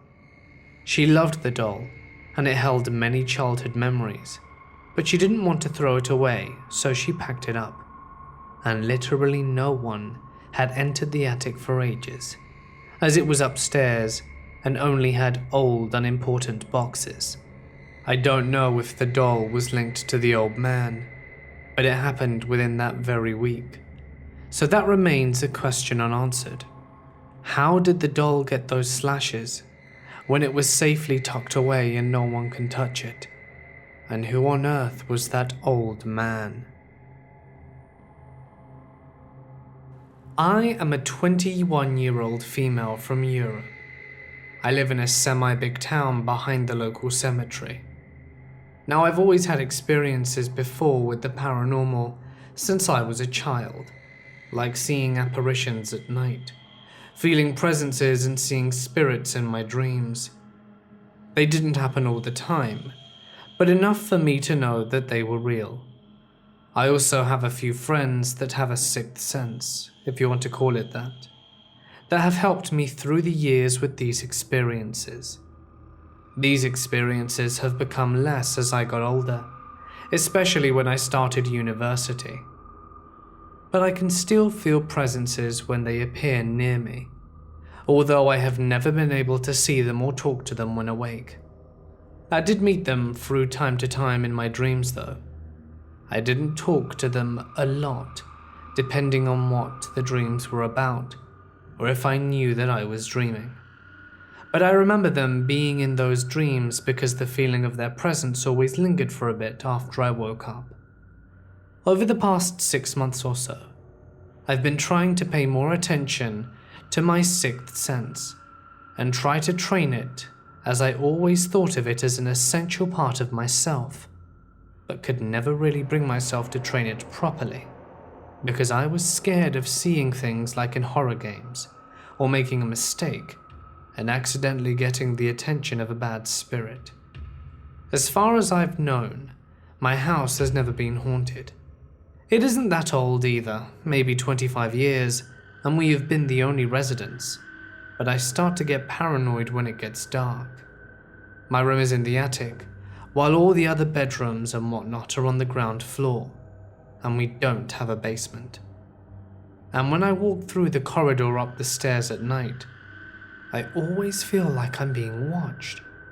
I also get the same feeling when I'm showering at night. I just don't trust the mirror or window, though it's high enough that people cannot look inside. I've occasionally seen figures in my peripheral view, but they never move and just disappear when I look at them directly. I also feel like something will run from behind me, if not looking, even if all the doors are closed, except my parents' room, which is always open, even when they're asleep. Though I've never felt something coming from their room, so I made it a habit to walk around with my phone's flashlight at night and occasionally look behind me. It became worse a few months ago when I had a nightmare of these shadow people. In the dreams I was standing in the corridor and I knew something was wrong, when all of a sudden I hear people running down the stairs, and lo and behold, the shadow people were running in broad daylight, down the stairs through the corridor and exiting through the window of my old bedroom on the ground floor. There is one of them that stopped and looked at me in the eyes, with just its white scribbly circles grinning at me, with a smile that almost looked like that of a Cheshire cat, before he also went into the room and disappeared when he goes through the window. And at that moment I realized that they had come from my bedroom where I was sleeping. I woke up in terror, turning all of my lights on, and did the best to calm down before trying to go to sleep again. Another time, one of the Velux windows in the attic had mysteriously opened when nobody was home, and all of the doors were locked. And even though I don't think it had anything to do with the paranormal, I did remember I have this big cupboard in my room that leads to a small area behind the wall that's big enough for 2 people to sit down. A few years back, that same window was open along with that cupboard door that is always closed. So I went to open it up to be sure nothing was hiding there. But as I was opening it up, I suddenly got the feeling a presence was there that I didn't recognize, and that maybe wasn't so good-natured. I couldn't open the door enough to peek in because my shoe rack was in the way, so I grabbed my phone to try and film if anything were there. The first few takes it didn't want to record properly, but in the end there was nothing of interest, and the video didn't capture anything either. My mum and stepdad know that I feel things, but we don't really talk about it a lot, and I don't really have the need for it either. But my stepfather has said that he feels something weird in this house from time to time, and it's only in certain places, but he can't explain it either. Nothing majorly dangerous has ever happened.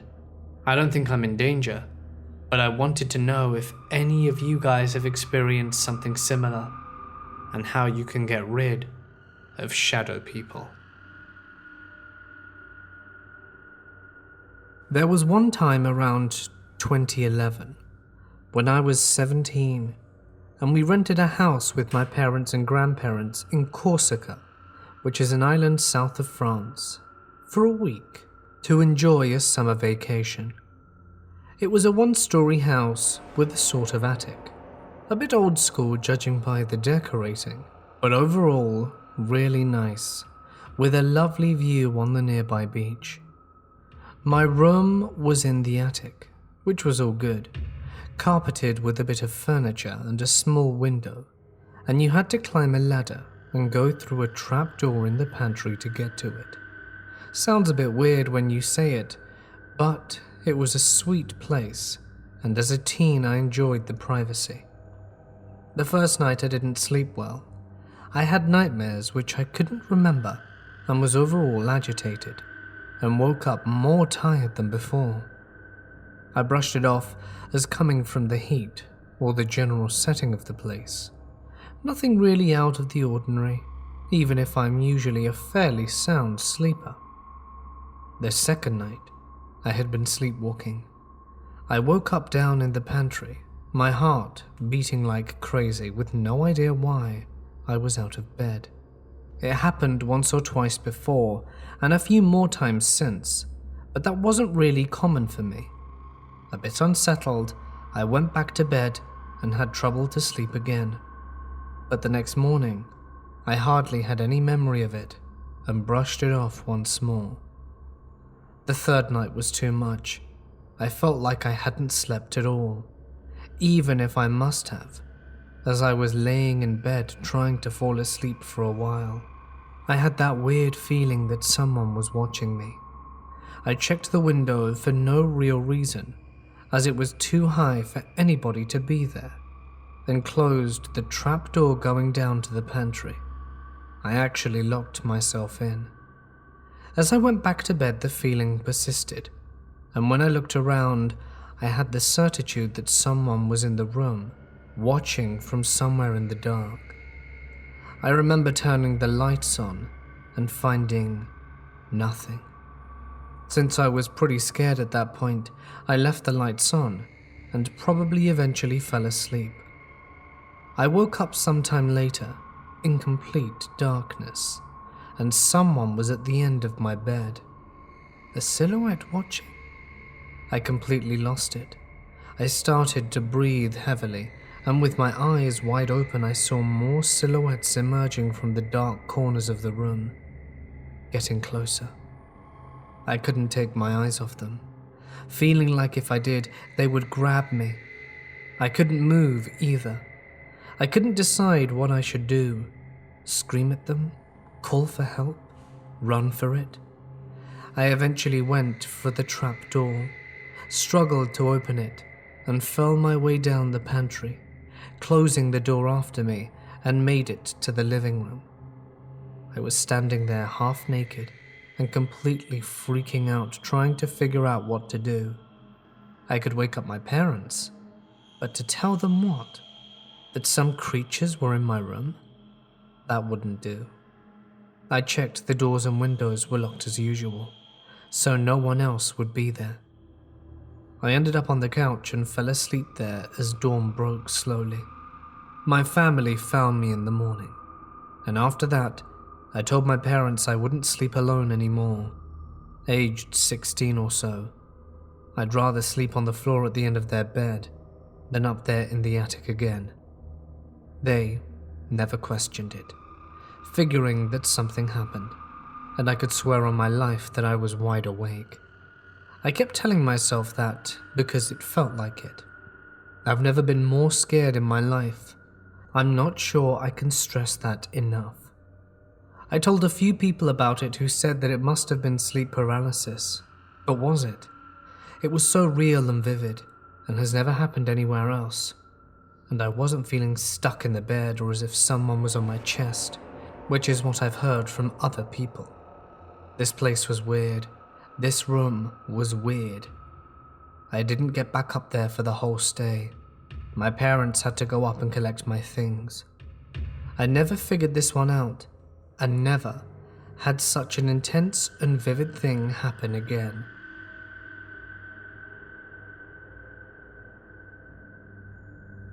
I have a pretty weirdly set up house. To the right of our house, we have no neighbors, and a very big open empty field that stops at a busy road, and across the road is a park. My mum and I live there, and our house is pretty small, but just the right size for us. The kitchen door is less of a door and more of an open living room and dining room connected. Super creepy unfinished basement with an unlocked attic door above the stairs. My room has always felt safe. My mum's room, however, always feels cold and uninviting. When I say home alone, only when I'm there alone, weird things do happen. Although my best friend has said that she has felt some things in my house, like heard noises, felt eerie presences, and cold spots, as well as being watched and touched. I have never been physically interacted with, but every time I go down the stairs, I get an intense and overwhelming feeling of dread and like I'm being watched. I usually end up feeling that way right as I pass the attic door, which is important for this story. So about 6 months back, I started hearing what sounded like rodents in the attic, which very well could be the case. Except I also heard the distinct sound of small shoes. So unless the rodents were taking tap lessons, something was up. One day, I'm home alone. It's around 10 p.m, and I started hearing a rolling sound from the corner of my room. The ceiling, the attic floor, it was the sound of a ball being rolled hard enough to bounce off the wall and go back to wherever was rolling it. Well, I wanted to be sure I wasn't going crazy, and went to the ceiling and knocked on it. I was shaking because my house had never really felt safe, but I was never convinced that there were ghosts. Whatever was up there responded with the same number of knocks I used at the same speed. To say I almost pissed myself is an understatement. One time prior to that, when my best friend was over, she said she saw a shadow in my closet. I have a small shelf above my closet rod, and she says that she saw the shadow of a small boy there. Just last night is the most recent eerie situation. I was waiting for my best friend to come get me after work. I was in my room, which had 2 windows, one to the big field and one to the unfenced backyard.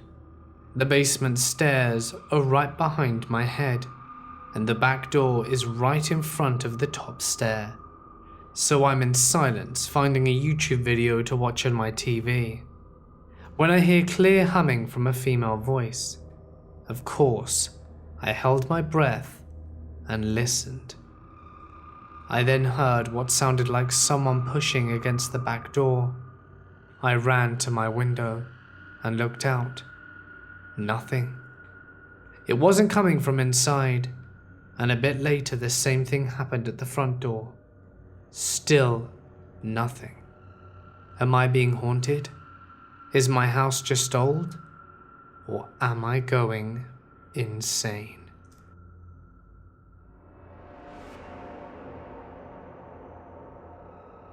A month or so ago, I was watching exploring videos on YouTube of abandoned houses and the like. I had the urge to do so afterwards, so the next day I went to school, came home, packed my exploring bag, and went to an abandoned house in the countryside, which took about an hour to get to by bus. My friends were strictly suggesting that I don't, but I decided to do so anyway. My grandparents only lived a half hour from there. I was recording this. The house had multiple floors, a basement, first and second floor, and an attic. The casual house. It was pretty run down, and there was a lot of trash.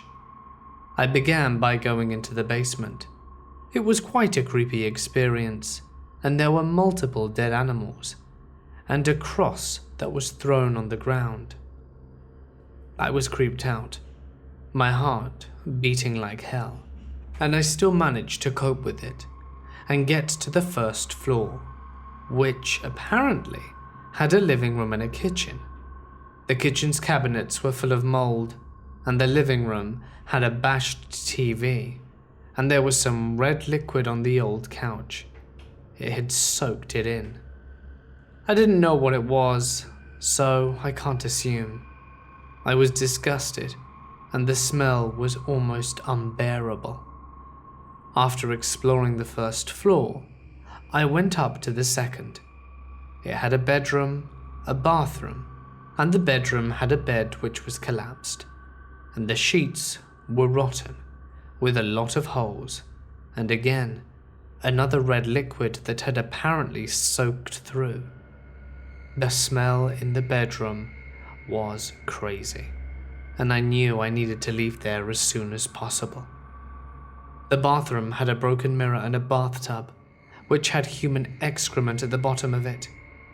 Moving up to the attic, this is where I really had to get out of the house and make a run to the bus stop. The attic had bones, though I'm not sure what bones, possibly in animals. It was too crazy for me, and I got out of there as quickly as I could. I got the bus and went home to take a shower, and went under my blankets and got cozy. Though the crazy part begins here, my phone had the recorded footage, right? No. When I checked it, the footage was corrupt, and the video was 0 seconds, all black, and displayed an error that it couldn't be played. I, of course, was very disappointed, but continued on with schoolwork. I got home after school. The second day after going to the abandoned house, I checked my gallery. We had to draw something similar to what the teacher had drawn on the chalkboard, so I had snapped a picture. When doing my homework, I looked in the gallery, and there were the chalkboard pictures, but there was also a picture which featured some sort of distorted face. That was not a picture that I had taken. Since my phone is always with me, I know that none of my friends could have taken it and tried to be funny about it. The weirdest thing is that the picture was allegedly taken on the day I had explored the house, though when going home, there was only the corrupt video. I deleted the picture, thinking I probably accidentally downloaded it. However, I realized I was wrong. The pictures came every day, every single day, and they had the same date, the day I went to the house. I had also performed a factory wipe on my phone, had the system apps, but still, the image kept coming back. The examples of the picture are distorted faces, blurry pictures, and what I assume being a foot, and windows, and other stuff. When I tried uploading them to Discord, they can't be uploaded. It just says, error. The pictures have slowed down now, and they only appear on my gallery every 4 or 5 days or so. The weirdest part is that I've got a picture of a rock with something engraved on it. I am very, very scared. This story is from when I was a teenager and just started high school. My friends and I lived in a town that, at the time, had a lot of farmland. Near my house, a mall had recently been made, so my friends and I tried to ride our bikes to go shopping one day. We missed our turn, and instead wound up on a long road with a small downhill slope that ran through some farmland. Having never been to the mall before, and never having been down this road, we assumed it would lead us to the mall. Instead, this road twisted and turned through thicker and thicker woodland after the farmland ended. At the end of the road, there was an abandoned old house that was visibly falling apart. My friends and I simply turned around and found our way to the mall that day. But we ended up coming back time and time again because the road was long and had just enough of a slope to make your bike go faster than you could pedal. One day, we ended up daring each other to go into the house. Up until this point, we had never gone into it. My friends dared me to go in because I was pretty confident it would be safe if I was careful. So I did. It was a pretty empty house with some old moldy furniture. There were holes in a lot of the floor space. One Halloween's Eve, we went back to the house to play hide and seek for giggles. We brought a few other of our friends, as it was going to be a pretty fun time, or so we thought. At first, everything went all right. We played a few rounds, and some of the girls were sneaking away with their boyfriends off to the woods to make out. But we kept playing. Eventually, I went into the building to hide again, and noticed that while there was a ladder up to the attic, there was a hole I could climb through that led to a more secluded spot of the attic, where I couldn't be seen as easily. I thought to myself, this is the perfect hiding spot, and climbed onto it. I had brought a flashlight, so I turned it on, but kept the light on low to the floor in order not to give away my position outside. I started looking around when I noticed a flash. It was the reflection from a pair of Nike shoes. Someone was already up here. I raised the light to see who else was already up here, but it wasn't one of my friends. He was dressed in torn up clothing. I only held the light over him for a second before noping out of the attic. It took me about 3 seconds to squeeze back through the hole, but the guy stood still, not even acknowledging that I had ever been near him.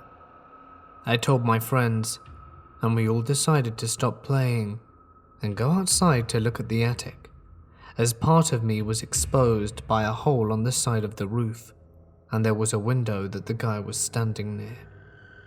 Nobody could see him through the hole, so we went to look at the window. We saw a guy with a crazed look in his eyes, and we just bolted. One of us told their parents, and they called the police. The police did not find the person. However, what they did find makes me glad I got out of there as soon as I did. The police found 7 fingers, with 3 being the right index finger, and a human head mounted on the windowsill of the attic. We weren't looking at the guy I had seen. We were looking at a corpse. Apparently that house was being used by a gang, and it was so out of the way and unimportant that nobody ever went to it aside from us. What's more, they found a machete on a tarp where I had seen the guy, and several traps inside the house meant to catch intruders if they tried to sneak into the attic through the ladder. So, guy in the empty house, let's not meet. From the time I was born, through around the time I was 14 years old, I lived in the country. The summer of 2011, my family moved into a house that was downtown in the city.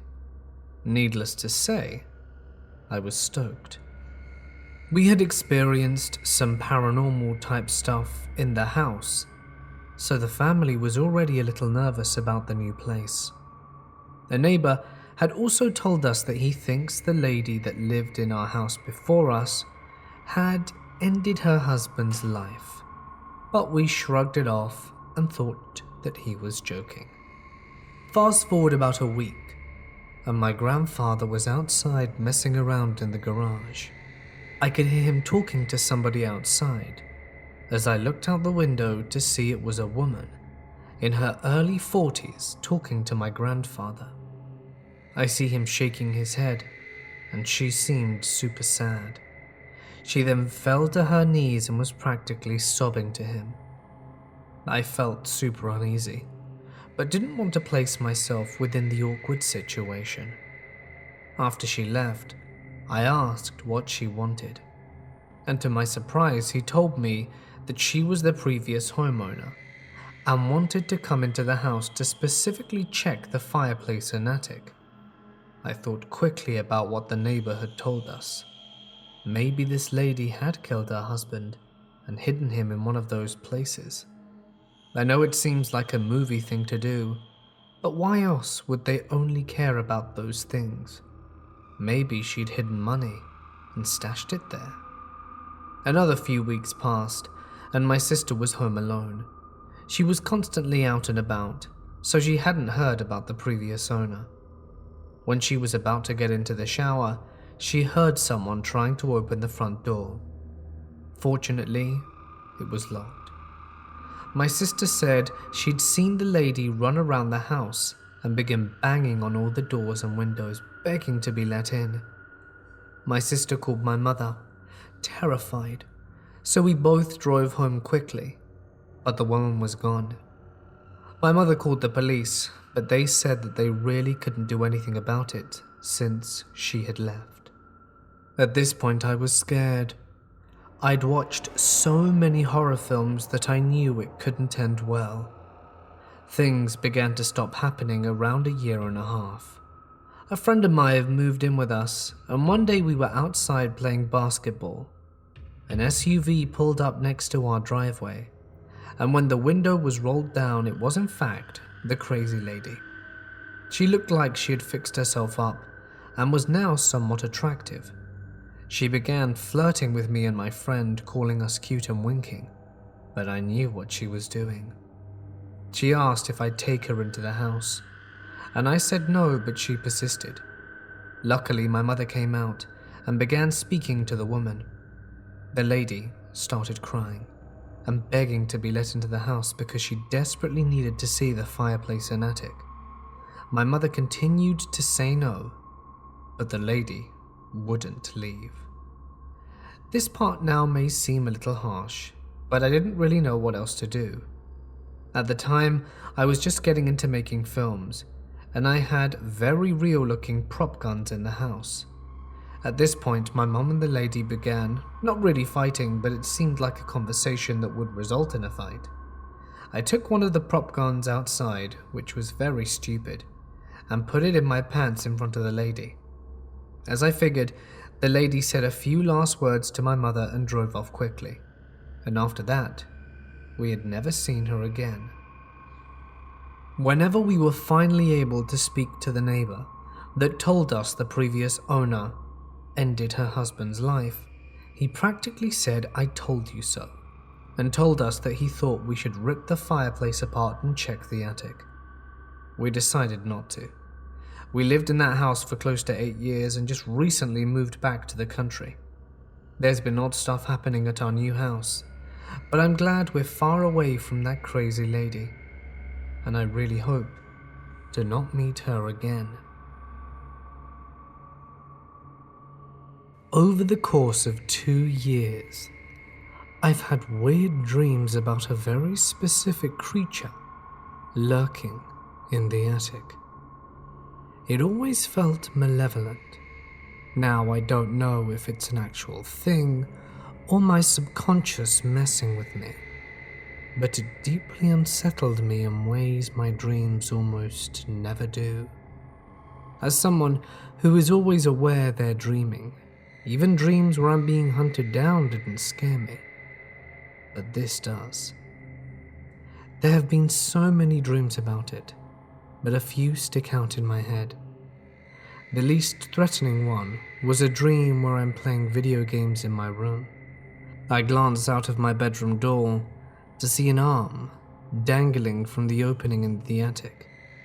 The hand moves like it's beckoning me to come closer. I don't, because obviously, but I watch it. It never leaves the attic, but it keeps trying to get me to go to it. In another dream, I'm in a house that I've never been to. My sister and nieces are in this house with me, and I get the impression it's threatening my family. I'm angry, so I get vocally aggressive, and I get my family out of there and go back to confront this thing. I see it. For the first time in all the dreams I had, it looked like a woman with light purple skin and dreadlocks. I don't remember how this dream ended, but there were more dreams after, never including my family again, just me. The most intense encounter I had was a dream where the attic was right above the bed I was sleeping in. I was lying there, very aware that it was watching me. I figured if I ignored it, it would go away, but I was wrong. It slowly pulled the covers off me, and after a few minutes of lying there, cold, trying to decide if it's safe to pull the blanket up, it grabs me by the throat and lifts me about a foot off the bed and starts choking me. I felt like my lungs were going to burst when it let go and let me fall back onto the bed, gasping for breath. I don't know how many dreams I had since this one, or if it was the last, but I know it's been at least half a year since I've dreamt about it. I'm very uneasy around attics now, and I always expect to look up and see it again when I pass underneath one, awake or not. Even right now, I keep throwing glances at the attic door right outside my bedroom. Nothing's there, of course, but it's still on my mind. If this thing is not my subconscious, and it's an actual entity, I have no idea what it could be. In my limited experience with the paranormal, I've never encountered anything that felt malevolent before. My hope is that my brain just decided it wanted to be terrified of attics, or that this thing got bored with me and left forever. First of all, a little backstory. Growing up, my grandmother and I would mess around with the paranormal, doing EVPs and such. When I was 13 though, we stopped. My grandma recently started doing it again, and in return, strange stuff has been happening to me. I work in a nursing home, and I've never really experienced anything particularly paranormal. I work nights, so there is the occasional creak in the night, but nothing crazy. That was till one evening when I was emptying a cath bag, and the resident's roommate, who was in the hospital at the time, glass trinket, started to make a sound of glass clanking. I turn around and see the glass trinket fly across the room at me. I calmly walk out and recollect myself, and then go back into the room, pick the object up, and return it to where it belonged. Weeks go by, and one night at around 1 a.m. I'm sitting at the nurse's station and hear what sounds like running down the hall. I get out of my chair to look, but there's nothing. I brush it off as my head playing tricks on me, as I was suffering from some mild paranoia that night. Half hour later I've calmed down quite a bit, when the attic starts to creak, and it sounds like human footsteps are coming from above me. I run down to the other unit to ask if any of the maintenance men have come and are in the attic. They laugh and say no. The unit nurse tells me that stuff fell out of one of the attic doors, and one of the items was a mask that you get when you get sick. I then went to look at every attic door, as we had multiple, and they were all closed, and no ladders leading up to them. I tried to tell myself it's all in my head, but to this day I believe that there was someone up there. Then one night I was off at home sleeping, when I recall seeing shadow people walking around my room. They were looking for something. I couldn't move, but I was watching them, wondering what the hell was going on. Then, all of a sudden, I see my grandma's old house, and these shadow people were ripping up the stairs looking for seeds. Then, I was in an apartment complex stairwell, and this boy told me to give him my hand, so I did. And he cut into the top section of my finger, and inside me there were 3 little white seeds which he took. I went back to sleep and saw the shadow people again. One of them this time touched my back, and I awoke to my back being cold, and to my surprise my shirt was raised up in the back and my back was exposed. Did what I do when I was younger automatically connect me to what she does now? What does this all mean? All of this happened before my parents' divorce. We were all living in a 2-story house with an attic and a basement. It was a normal house for a family of 5, my parents, myself, and my 2 siblings. At night, my parents were sleeping on the 1st floor, and me and my siblings on the 2nd. I always felt really uncomfortable in this house, especially when I was upstairs. I don't really know why, but I felt really anxious and nervous, and my brother was also feeling the same. Some stuff happened to the 2 of us. He heard some voices calling him, and even a knock in the attic.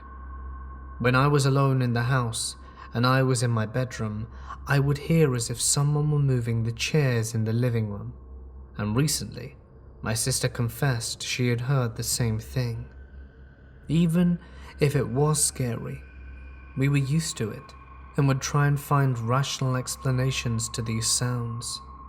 However, there is one event that my brothers and I still cannot explain.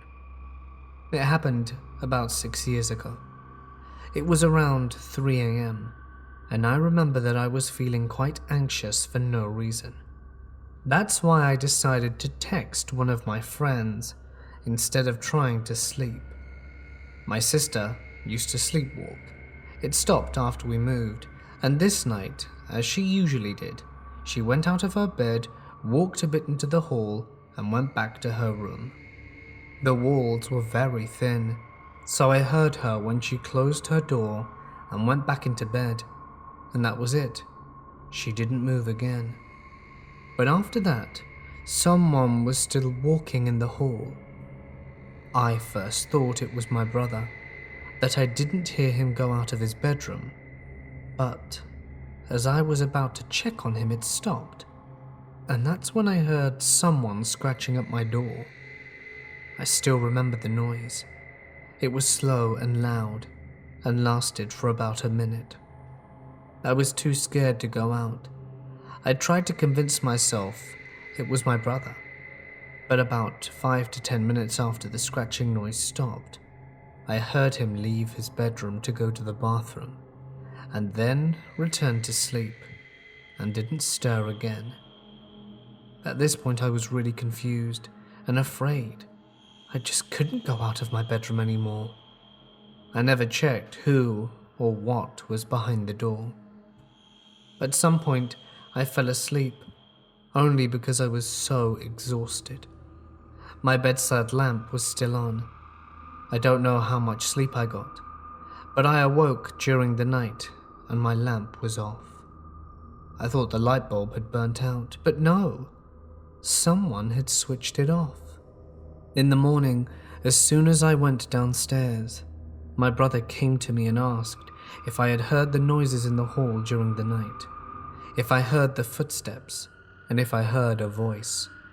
I told him that I had, except for the voice, and that's when he told me that after he went back to bed, he heard someone whisper his name, but loud enough to wake him, and that's when he saw his door half open, even though he was sure he had closed it.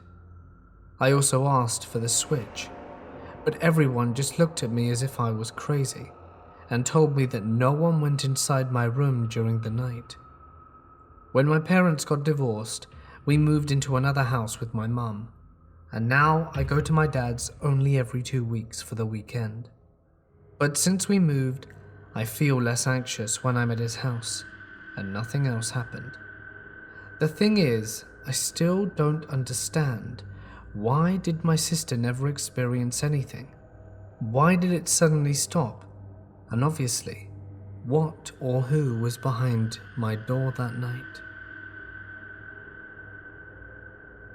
My husband and I lived in Centerville for a few years, in a ranch-style house that was built in the 1960s, which had a small-sized crawl space with no insulation, dirt, and spider webs.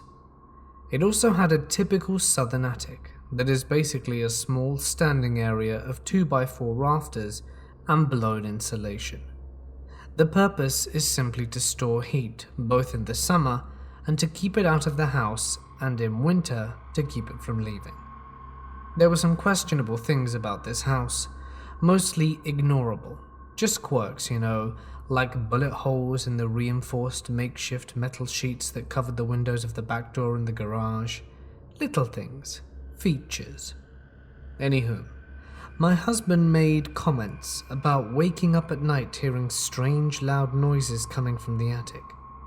He said it sounded like a large wooden dresser being dragged across a hardwood floor directly above the master bedroom. Loud, heavy, obvious. My husband also said that one of our dogs, a Catahoula hound, would wake up, jump off the bed, and move to where the sounds started. At this point, his hackles would rise, shoulders lower, and his gaze would focus on the sound. He would then slowly follow the sound, silently stalking it as it made its way across the room.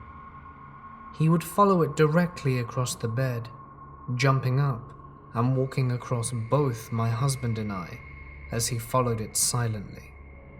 When the sound finally reached the bathroom door on the far side of the room, the dog would sit, stare upward, and slowly lower his head as if he were watching something come down from the ceiling. He would then slowly turn his gaze to the left towards a window in the bathroom. At this point, his hackles would lower, and he would gingerly return to bed. According to my husband, this happened regularly. My husband told me about this for 6 months, and for 6 months I thought he was making things up to scare me as a joke. Nope. I woke up hearing this loud scraping noise from above our bed that sounded like a heavy wooden dresser being dragged across a hardwood floor. I reached to shake my husband to wake him up, but he was already awake. He looked over and said, "Just watch the dog." So I did. An old hound dog did exactly what my husband said before. Hackles up, jumped off the bed, and followed the sound, and stopped at the door. He watched, traced the noise, and relaxed and came back to bed. My husband then said, "Told you." About 5 years ago, I worked doing delivery and pickup/removal of furniture and electrical appliances with a charity. I've always been skeptical about the paranormal, but love watching and reading things, and also have a few unexplained things that have happened to myself. But this one time at work creeped me out, and has made me question a lot.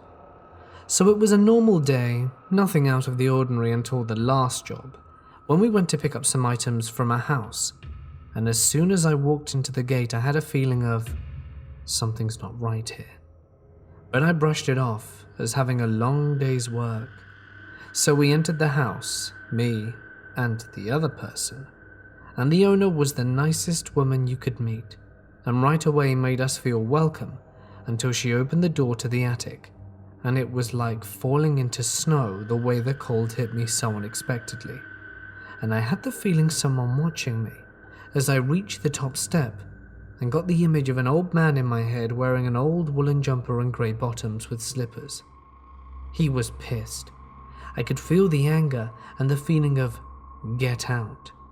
But again I brushed it off as my imagination. But I couldn't shake the feeling that this house was haunted. And as we were removing the furniture, I kept asking my co-worker, "Dude, can you feel it? This place is haunted." To which he laughed. He was a total non-believer in the paranormal, but as we took the last item out, he made a comment to the owner as a little joke. "Big old house here, huh? There been any ghostly goings-on?" To which she replied without hesitation, like she gets asked every day, "Oh yeah, all the time." To which I dropped to my side and said, "Told you." And she proceeded to tell us about some of the things that have happened. And as we laughed it off and got into the van and started driving away, I got the feeling that someone was watching us even then. Even when we pulled up to a red light and waited. My co-worker checked the worksheet, and I read the newspaper, and he wasn't paying attention and missed the light turning green. But as we pulled out, a car ran the other red light and smashed into a passing car. But the car was exactly where we should have been. But my questions are, why did I know? Why did I see this old dude? And what the hell was all that about? I've grown up in different haunted homes. When I was 10, we moved to a house that was built in 1902. 2 stories, and out of the town, an old farmland. Upstairs, there were 3 bedrooms and a large common area. My bedroom didn't have a door for whatever reason, and was in between the other 2. I was laying down in bed facing the door without my glasses on, which, even though I had an awful prescription, I managed to see a girl walk by in what I thought was a nightgown, and called out my sister's name as I thought it was her. The girl didn't even acknowledge me, and just kept on going. When I realized she hadn't acknowledged me, I immediately rolled over to face the wall. The next time something happened was when my twin brother and I were home alone. We were downstairs in the living room, which was directly under the common area upstairs, and we heard heavy pacing back and forth for multiple minutes. We ran and hid, as any scared 11-year-old would, and we told our parents about it, and our dad had also seen things. He'd seen an old man around the house, and then another person outside on the property. We then moved to another home. This one was built in the 50s. It had an attic that was only accessible through a bedroom that had stairs in it. That was my brother's bedroom. My bedroom was the one next to the staircase on the other side. I was in bed and heard the staircase creaking, as if someone was walking up it. I yelled out for my brother to stop because he was keeping me up, and my mum came in and told me that he was in the living room with her. Everyone else was asleep in that house. I never saw actual figures, just dark spots that would move. Then, due to my dad's job, we had to move an hour away. The house was weird. I had to share a walk-in closet with my parents, and I hated that. It freaked me out.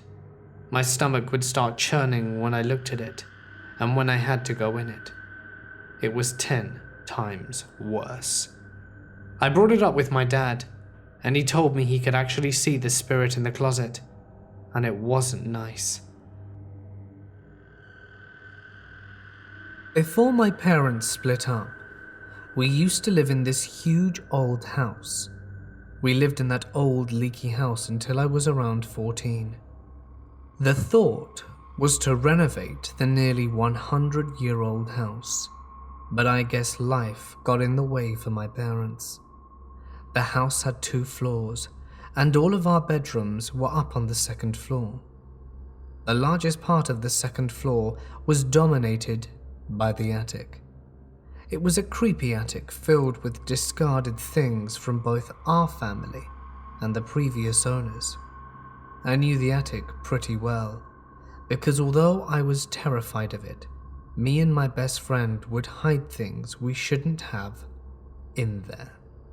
A stolen baseball bat, fireworks, and other things 10 to 14-year-olds should hide from their parents. The attic had an old wooden door that had a key in it. The door was always locked, unless someone was in there. My bedroom shared a wall with this attic. I had insomnia when I was a kid, or at least the doctors told my parents it was insomnia. One of my biggest secrets is that I slept with a nightlight on, hiding under the covers and pillows until I was 14. I would strategize how I would sleep and make it look like the bed was empty by sleeping under the mattress or by having my head under the pillows. The reason? Almost every night I would hear stuff from the attic shift and move. It often sounded like someone was rolling heavy balls or bowling balls across the floor in the attic. Sometimes I would hear knocks on the walls. Sometimes I heard what sounded like whispers. Me and my best friend would sometimes summon the courage to explore the attic in the daytime, always with the door open, never alone. I was obsessed with finding the balls, the ones I heard rolling across the floor. The other sounds I could write off as sounds a house would make, but the rolling balls and the whispers were unexplained. We never found the rolling balls or any other source that could explain it. I'm sure there could be a plausible explanation, but I never found one. I do not believe in the supernatural, but for some reason I still get scared thinking about it.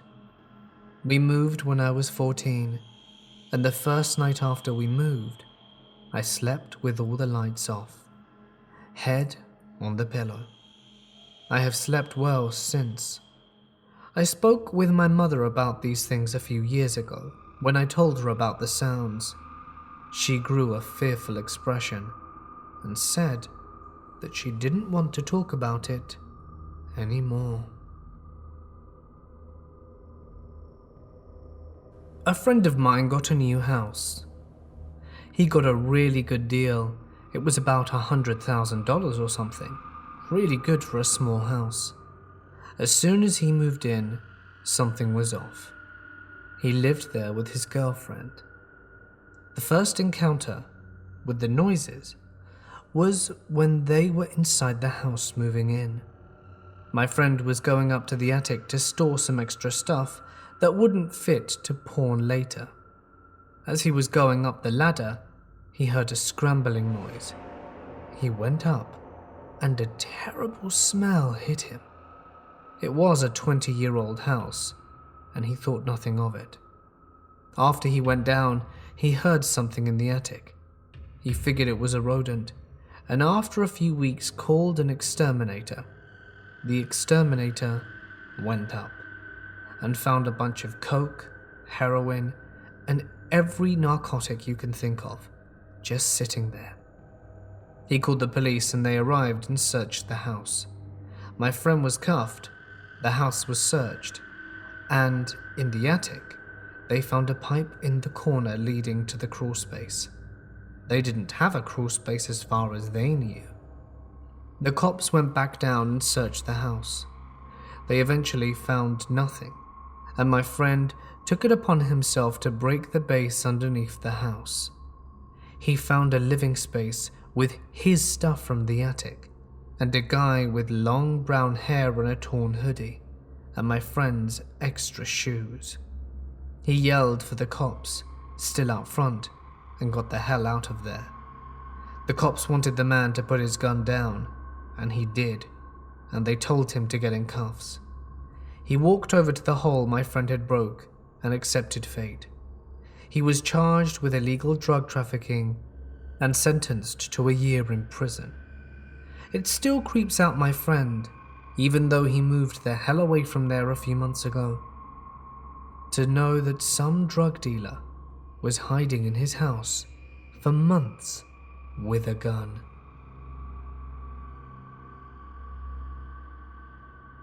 Sometimes I hear a piano playing in my room. It's not coming from my TV or anywhere else in my house. I don't own a piano or anything like it. It sounds like it's coming from every direction at once, like I can't pinpoint it, but sometimes it leans to the corner of my attic. I've recorded it once, and once a friend started crying after listening to it. Both friends I showed it to said the tune was familiar, and they had played something similar to it before. I also have a mirror in my room. It's just a normal mirror, But when my friends look into it, they usually get really emotional and remember traumatic things. Last time I had both of my friends over, which was just last Friday. One of them was making light of it all and poked at the mirror, and after that it got kind of scary. It felt like something was with us. I felt a hand grab onto my arm, and when I looked at it, saw a small handprint, yet no one was there. One of my friends got scratched on the cheek. The piano music started playing again very loudly, and everyone in the room heard it clearly. We decided to try the Snapchat thing, with the ghost face being picked up by the lens, and I felt something grab onto my shoulder, like a kid hiding behind me when I moved it to pick up a face behind me. I was so scared and I screamed.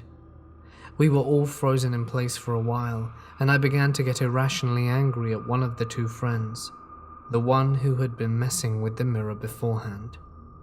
What's so terrifying about this entire thing is this happened one day after rearranging my room, and it's still just as bad when I'm alone now.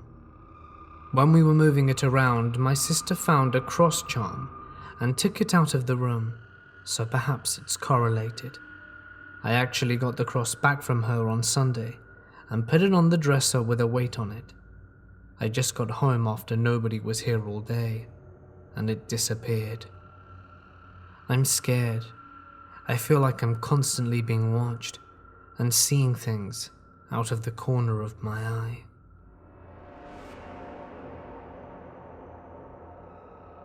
I live in an old house, originally built in 1919, but has had 2 additions built on. To give context, in the main level there's the living room, kitchen, bathroom, office and bedroom, with a laundry room in the basement. The office used to be a bedroom, but we put stairs into the attic in that room. The areas that are the attic, bedroom and living room are the original 1919 portions of the house. I have always had a weird vibe in that place. My husband and I bought it in spring of 2006, did a lot of renovations and moved in that fall. The attic bedroom was started in 2009 and finished in 2012. The house has always made noises, but old houses do, so not too strange. But recently, I have heard what sounds like running or falling down sounds coming from the attic room. I am a night owl and stayed up until 2 or 3 a.m. on most weekends. Last Saturday, I was in my living room reading when I heard a crashing noise from my bedroom. I ran up the stairs and my husband was sound asleep in bed. I looked around, went back downstairs, checked on my kids in their room, and both were asleep. I sat down and started reading again. About 20 minutes later, it sounded like someone jumped 3 times in the attic room directly above me. I ran up again. Same thing. Everyone was asleep. No one had moved. After this, I went back to the living room, grabbed my phone, and just went to bed. I didn't have any scared feelings, just felt curious. I casually mentioned it to my husband Sunday morning, and one of my daughters heard me. We all commented that it was strange. Today, my daughter told me she heard it in the morning as she was getting ready for school. I think there's something up there in the attic. My parents' house has an attic. My brother and I were always forbidden from going up there because apparently we were prone to falling down the stairs and hurting our heads. As a child, this is something you'd believe. However, when we moved out and got lives of our own, our parents started inviting us back home for the holidays. It was around Thanksgiving, and I had come home for a few days to see my parents and catch up, just before Thanksgiving Day. My mother likes to put out the Christmas decorations the day after Thanksgiving. So, she asks me now that I'm older, if I wouldn't mind going up the ladder into the attic and helping her get the things she needs from there. I, of course, willingly oblige. I make my way up there and see the box of decorations. I take a moment to take in the attic, a place that for so long I had been not allowed to go into, always seeing it as this dark and sinister place. But it was just an ordinary attic. In the corner, though, something catches my eye. I thought I saw movement. I turn my head, and at that moment I swear I saw a person move into the wall. I just about fall from the stairs and manage to catch myself, my mother running into the room at that moment and asking me if I was okay. I look at her and say I think I saw something in the attic. Then she turns to me with a blank stare on her face and says, "And that's why you were never allowed up as children." Still creeps me out to this day, and I have never gone back up to that attic since.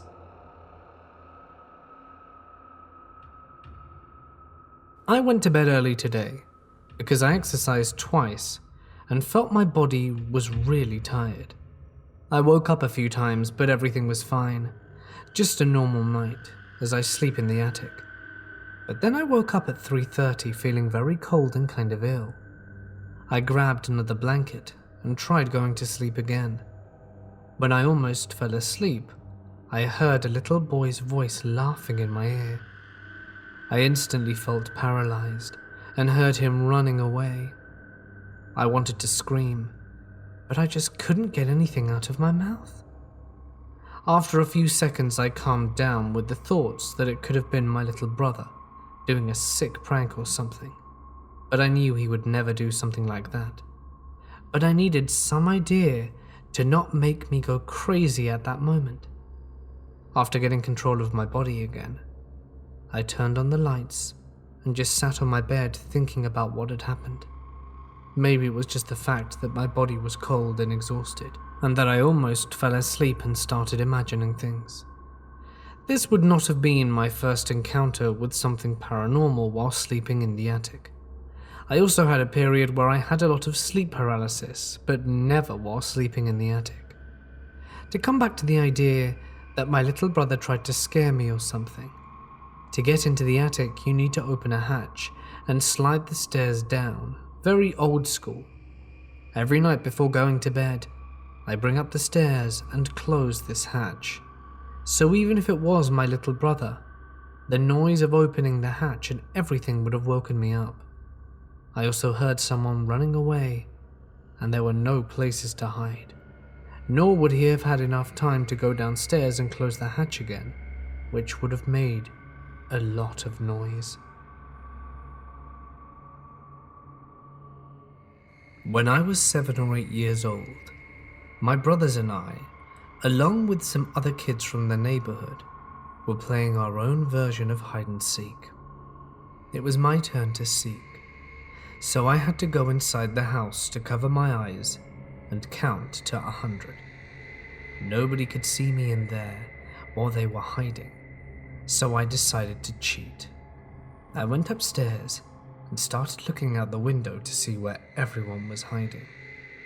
When I got into my older brother's room, I looked out the window. I had just got done counting to 100, so I had to get back downstairs fast. I looked out the window really quick and then turned around to head out. Above the door I saw a little flash of light. Then the door slammed shut. I immediately looked over at the attic door that was in that room.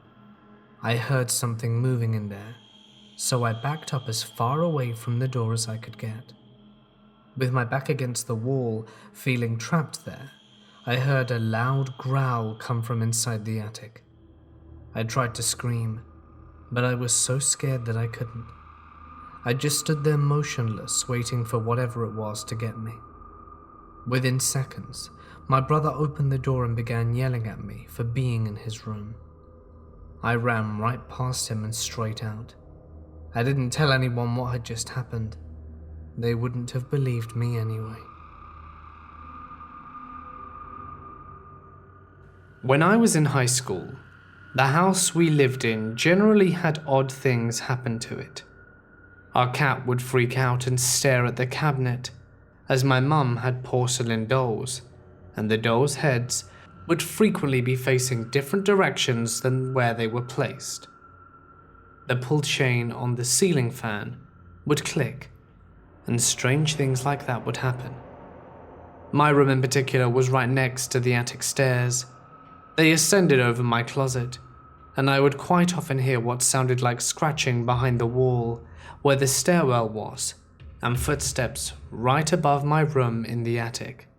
Easy small animals getting in the attic, right? We found a small child's bed hidden away in the corner of the attic.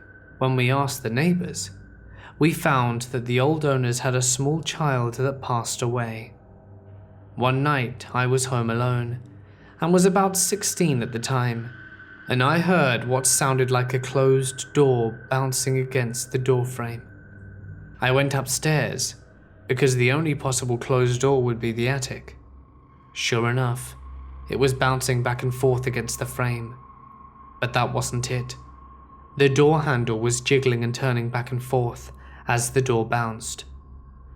I did the only logical thing at that point, shoved the ironing board against the door and sprinted down the stairs, out the back door, and went to my neighbor's house until my mum came home. This incident happened a few years ago. It was around 9 p.m. Me, my mum, and my sister were getting ready for bed. It was around the middle of summer, so it was a hot night. My sister was sleeping in the living room because her room was too hot to sleep in, which was normal for us to do. We all say our goodnights and head for bed. 5 minutes later, my mother wakes me in a panic, with my sister clutching to her side. My mum tells me to get a bat and search the house for any intruders, so I did. I found nothing, doing a very thorough search, and I come back into the living room and ask what happened. My sister kept hearing a voice that said in a very threatening way, "There is no escape." Keep in mind, our family are hard believers in the paranormal. We also are Wiccan, and we have a protective barrier around our house, so there's no way an evil spirit could have gotten in. The next day we went out and brought sage and other herbs to cleanse our house, and since then, we've never had another experience. To this day I'm still afraid of our house. The only spirits left in the house is an old man that lives in the attic, though he's a friendly spirit, so I doubt it would have been him. My only other explanation is that an evil spirit threw its voice through the barrier and into the living room, but that wouldn't explain how we haven't had any other problems.